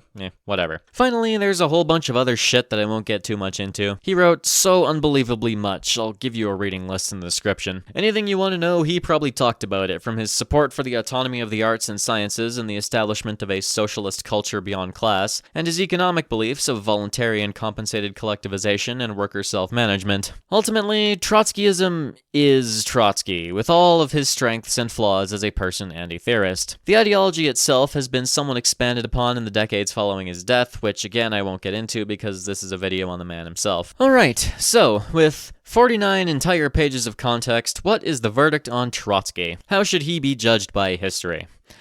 Well, I think the best one-word description of Trotsky I can come up with is contradictory. Perhaps more so than anyone else I have covered, he is contradictory in both his personality and ideology. He is simultaneously intelligent, well-spoken, and forward-thinking, while constantly making naive predictions and being unable to see certain things coming if they contradict his worldview. He is simultaneously a loving husband and father, and a cold, distant, and dejected man when his family needs him most. He simultaneously disliked revolutionary terror while helping establish and supporting the role of the Cheka and the Commissariat during the Civil War. He simultaneously was a firm believer in workers' democracy and self-management, while advocating for the annihilation of opposition parties and factions and supporting dictatorship. He was simultaneously an advocate for Popular Front strategies, whilst all but ensuring the destructions of the SRs and Mensheviks when they refused to prop up the Bolshevik regime, not standing up for his former comrades until it was far too late. He preached an economic transition based on worker self-management, while his first proposed solution to economic chaos was literal forced labor. He absolutely hated Stalin and everything he stood for, but in moments he had a chance to change the course of history and help stop his rise, he did nothing. He called the Soviet Union a degenerated worker state and hated everything it had become, but still told his followers to support the country unequivocally. He is an absolute worst-case example of surely this is all temporary. He was contradictory, and this made him naive and ineffective in many of the defining moments of Soviet history. While I like looking at people through the lens of historical empathy, and I have tried to go with that for much of this video, there are certain absurdities that can't really be ignored. Many historians and leftist thinkers criticize him extensively. Now, how much of this criticism is in good faith is debatable, as Stalinist and later Soviet propaganda completely prevents any rational judgments of the guy. They call him a Jacobin, a tyrant in the making, a warmonger, an opportunist, and a coward. In many ways, these accusations are extreme and ideologically motivated, but in many ways, ways, they have some merit. His life is defined by contradictions, so who's to say that these contradictions wouldn't have continued if he came to power? And do these incessant contradictions of his character and actions not paint him as an opportunist? Think about it. He could play the victim of a totalitarian regime because he was on the receiving end of repression at its hand, letting him build the narrative around himself as the underdog and the reformist. This is entirely valid. Stalin was a monster, and many of Trotsky's criticisms of the man and his degenerated workers' state are completely valid. And Trotsky did absolutely nothing to warrant a persecution of this degree. But if the roles were reversed, how much different would he have really been? He still supported rapid industrialization and collectivization, and while not advocating for the outright massacre of the kulaks and farmers, he still hated them and believed that they needed to be reined in, and all capitalist elements ruthlessly rooted out. He never spoke against the need for the Cheka and OGPU, and hell, during the Civil War and the years following, he was one of the biggest proponents of the Red Terror, and he has the blood of thousands on his hands directly as a consequence. The reason the Cheka had as much power as they did was because Trotsky used them to maintain discipline in the army. And Stalin's Order 227 during the Second World War has its origins in Trotsky's deployment of barrier troops and Cheka units behind friendly lines with orders to execute those who tried to flee the field of battle. And, of course, during the Civil War, he was nothing short of a butcher in many instances, having the Kronstadt sailors slaughtered, having the anarchists slaughtered, having towns and villages burned, and having his own men put to death in sizable numbers. It was also he who was largely responsible for the end of true democracy in the country, and after suffering the tyranny of Stalin and his lackeys, who's to say he wouldn't turn around and purge all of those who sought to bring him down for years and years? He absolutely would support far-reaching military campaigns to spread the revolution to fit his personal worldview, which very much would have cost more lives and potentially destroyed the revolution entirely. And, of course, as we have established, many Trotskyist policies were hijacked by Stalin. Would things really have been much different? And even then, who's to say he wouldn't say one thing and do another, like he had so many times before? Something that comes up a lot in his, and by extension Deutscher's work, is the idea of the Red Thermidor and the Red Brumaire, referring to the two coups during the French Revolution that toppled Robespierre and the Directory, respectively. Trotsky saw Stalin as carrying out the Red Thermidor, not backsliding into complete capitalistic reaction, but backsliding away from the true revolution regardless. He continued to predict a Red Brumaire to the day he died, awaiting the Red Bonaparte who would put him down and send the revolution down a completely new trajectory. Of course, Stalin saw this in Tukhachevsky, a popular general who could easily be scapegoated in plotting a military coup. But who's to say that Leon Trotsky didn't see himself as a Red Bonaparte, waiting in the wind to replace Stalin at his weakest and enforce what he saw as true revolutionary policy? And in that case, after all of the bullshit he had been put through by his supposed comrades in the Communist Party, why would he reign as anything other than a new emperor? Perhaps on a fundamental level, he and Stalin were more similar than they may have known. But of course, we can't know. History saw fit to have the tyrant Stalin succeed, and Trotsky cast into the role of the tragic hero, struck down in his attempts to guide the Soviet Union on a better path. But his track record, his fence-sitting, his contradictions, his opportunism,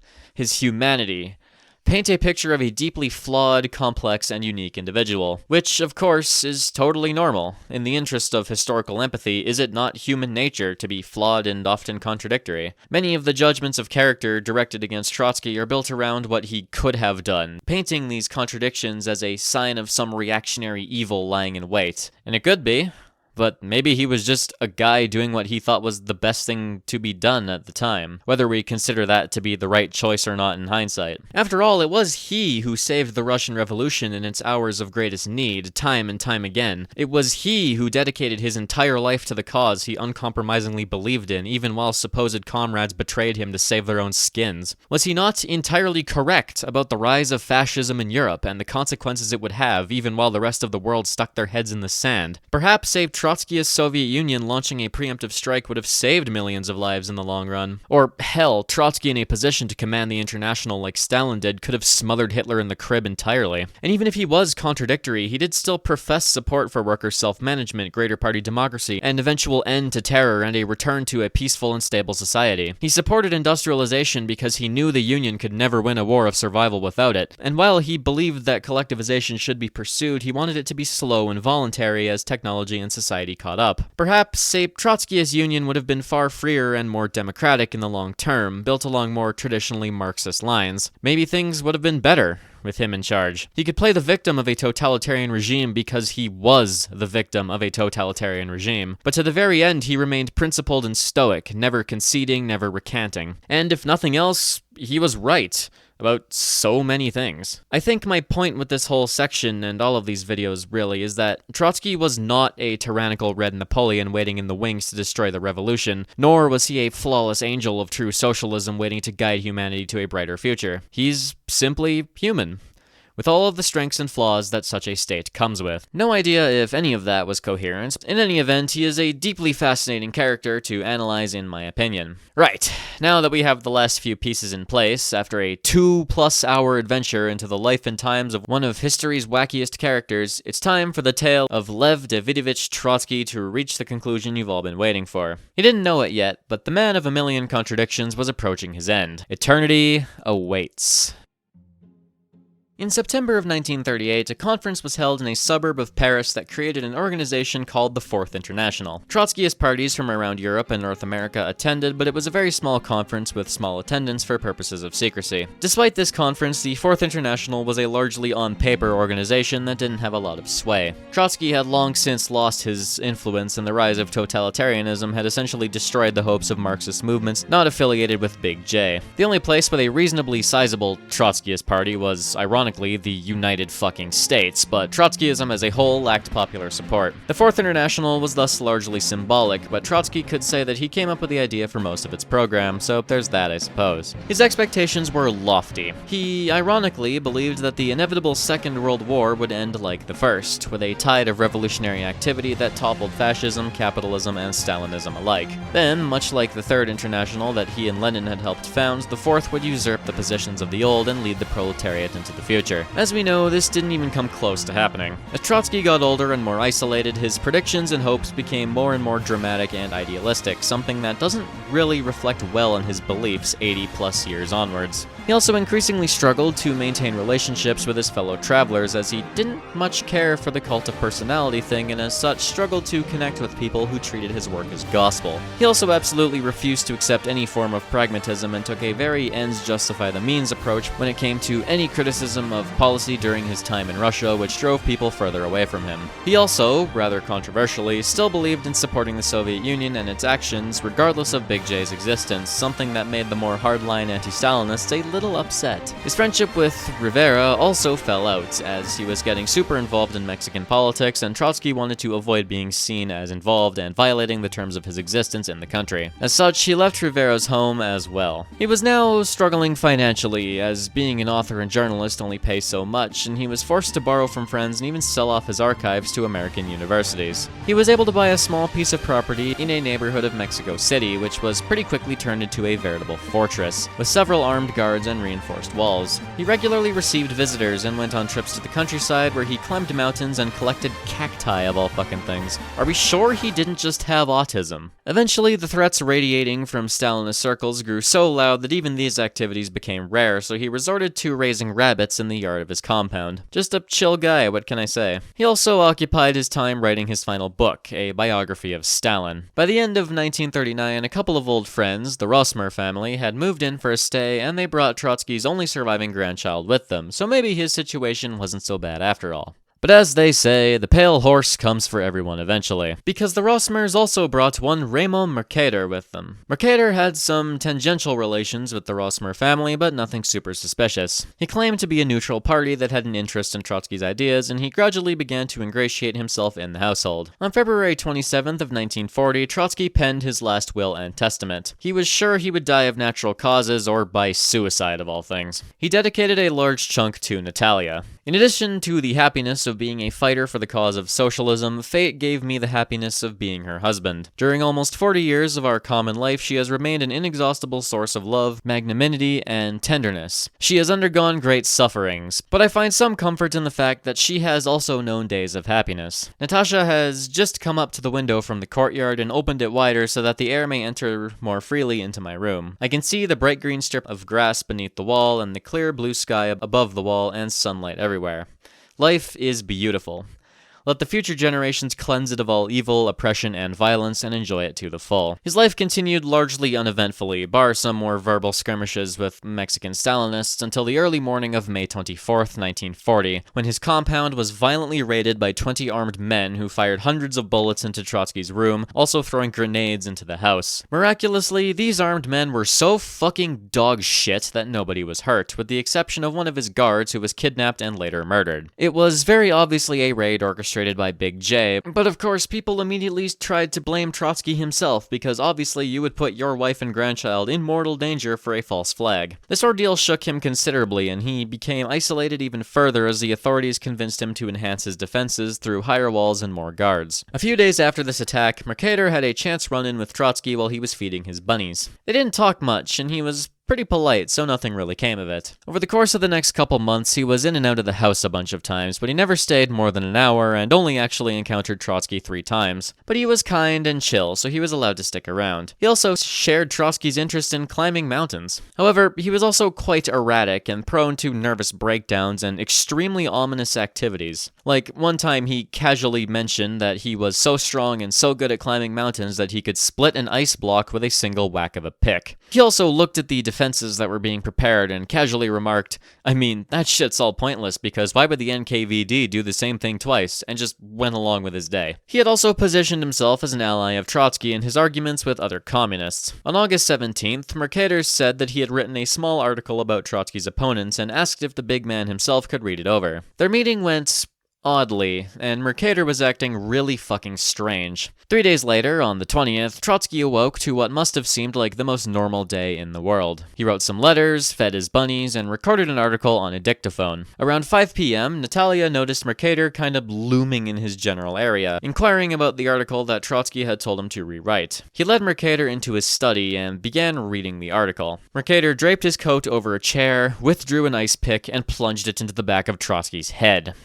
Now, much to the shock of Mercator, Trotsky, instead of, dying, let out a primal roar. This is Leon motherfucking Trotsky, bane of the Tsardom, toppler of the provisional government, conqueror of Kazan, commissar of war, and the true heir of Lenin, the monster under Joseph Stalin's bed, and the red horseman of the apocalypse. If now was his time to die, he wasn't gonna die like no bitch. His skull caved in and his face drenched in blood. He went absolutely monkey mode. He turned on Mercator and started throwing any object he could get his hands on. Pens, books, even the damn dictaphone found itself sailing at his attacker. He then went apeshit, rushing at Mercator and showing him his hands. Mercator was absolutely dumbstruck, too shocked to reach for his backup handgun and knife. He just started fucking feeding him the right-left, tackling him to the ground, biting his hand and wrestling the ice pick away from him. He fought like a mad dog, throwing him into shit, clobbering him. He hits the German suplex, frog splash from the top rope. Had Mercator missed even a little bit, it's likely Trotsky could have beaten him to death right there. But alas, his blood loss accelerated and he stumbled backwards towards the door as Natalia and his guards burst into the room. His guards promptly beat Mercator to an inch of his life, but Trotsky ordered them to spare him. Trotsky spent the last few hours of his life in Natalia's arms and company, desperately attempting to console her and the people around him. A doctor and an ambulance arrived quickly and he was rushed to the hospital. He was quickly prepped for an operation, with Natalia able to kiss him one final time before he went under. He lived for another day, although unconscious. On August 21st of 1940 at 7:25 p.m., Lev Davidovich Trotsky passed away. The following day, his funeral procession was held according to Mexican custom, his body then laying in state for 5 days. Over 300,000 people would visit to pay final respects. His body was then cremated and his ashes were buried at his final home, marked with a small white headstone. To use the words of Deutscher, Natalia was to live on in the house for another 20 years, and every morning as she rose, her eyes turned to the white stone in the courtyard.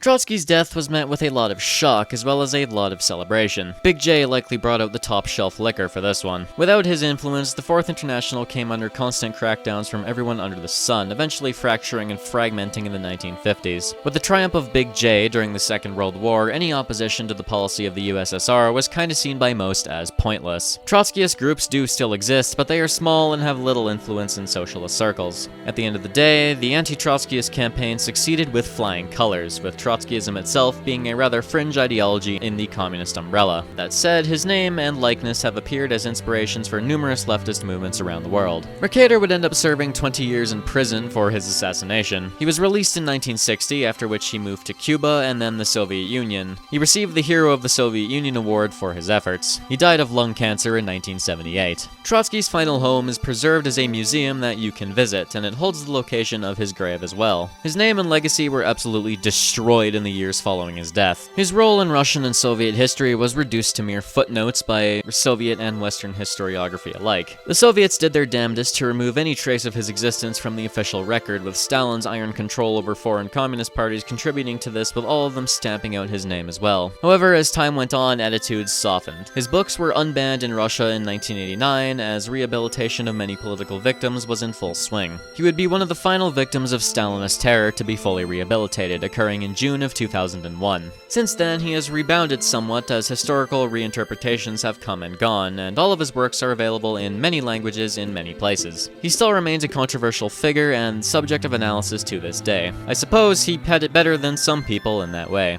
So, yeah. That was Leon Trotsky. At the time of upload, I am likely a few hundred short of 50k subs, but this is still the 50k special because fuck it, it's done, might as well get it out the door. I just want to say thank you all so very, very much for 50k subs. It is absolutely humbling and mind-blowing to have that many people who like what I do, and I sincerely thank those who count among them. You are helping me fulfill a childhood dream of mine, and for that I couldn't be happier and more grateful. Don't really know what else to say other than you guys are awesome. So, yeah, thanks for 50k subs, and here's to 50k more. Extra special thanks goes to the members of my Party Central Committee over on Patreon, with a big shout out to Ukrainian Shadow Government, Charles Zhelak, Peter Bardos, Ministry of Autismus Affairs, Wolf Commissar, Jonathan Hernandez, Cheese122, A Normal Cow 5, Black Mare, Smothyhoo. They commented that I said it wrong last time, so hopefully they can confirm whatever the correct one is this time. Andrew Deffenbaugh, Jay, Ray Nertz, Ouch That Hurt, Seor, Harper's Ferry Blues, Ziam Z, Greek Nationalist, The Flag and Anthem Guy, Kim, Price, The Oil Master, Gangdolf Bangdolf, and Arabian Nights. If you want to become a valued contributor to the People's Democratic Republic of Myself, then head on over and check it out. Tier 2 and 3 get access to the Spartan Journal, basically extra content every month. And on that note, that about does it for this video. Thanks for watching, and I'll see you around.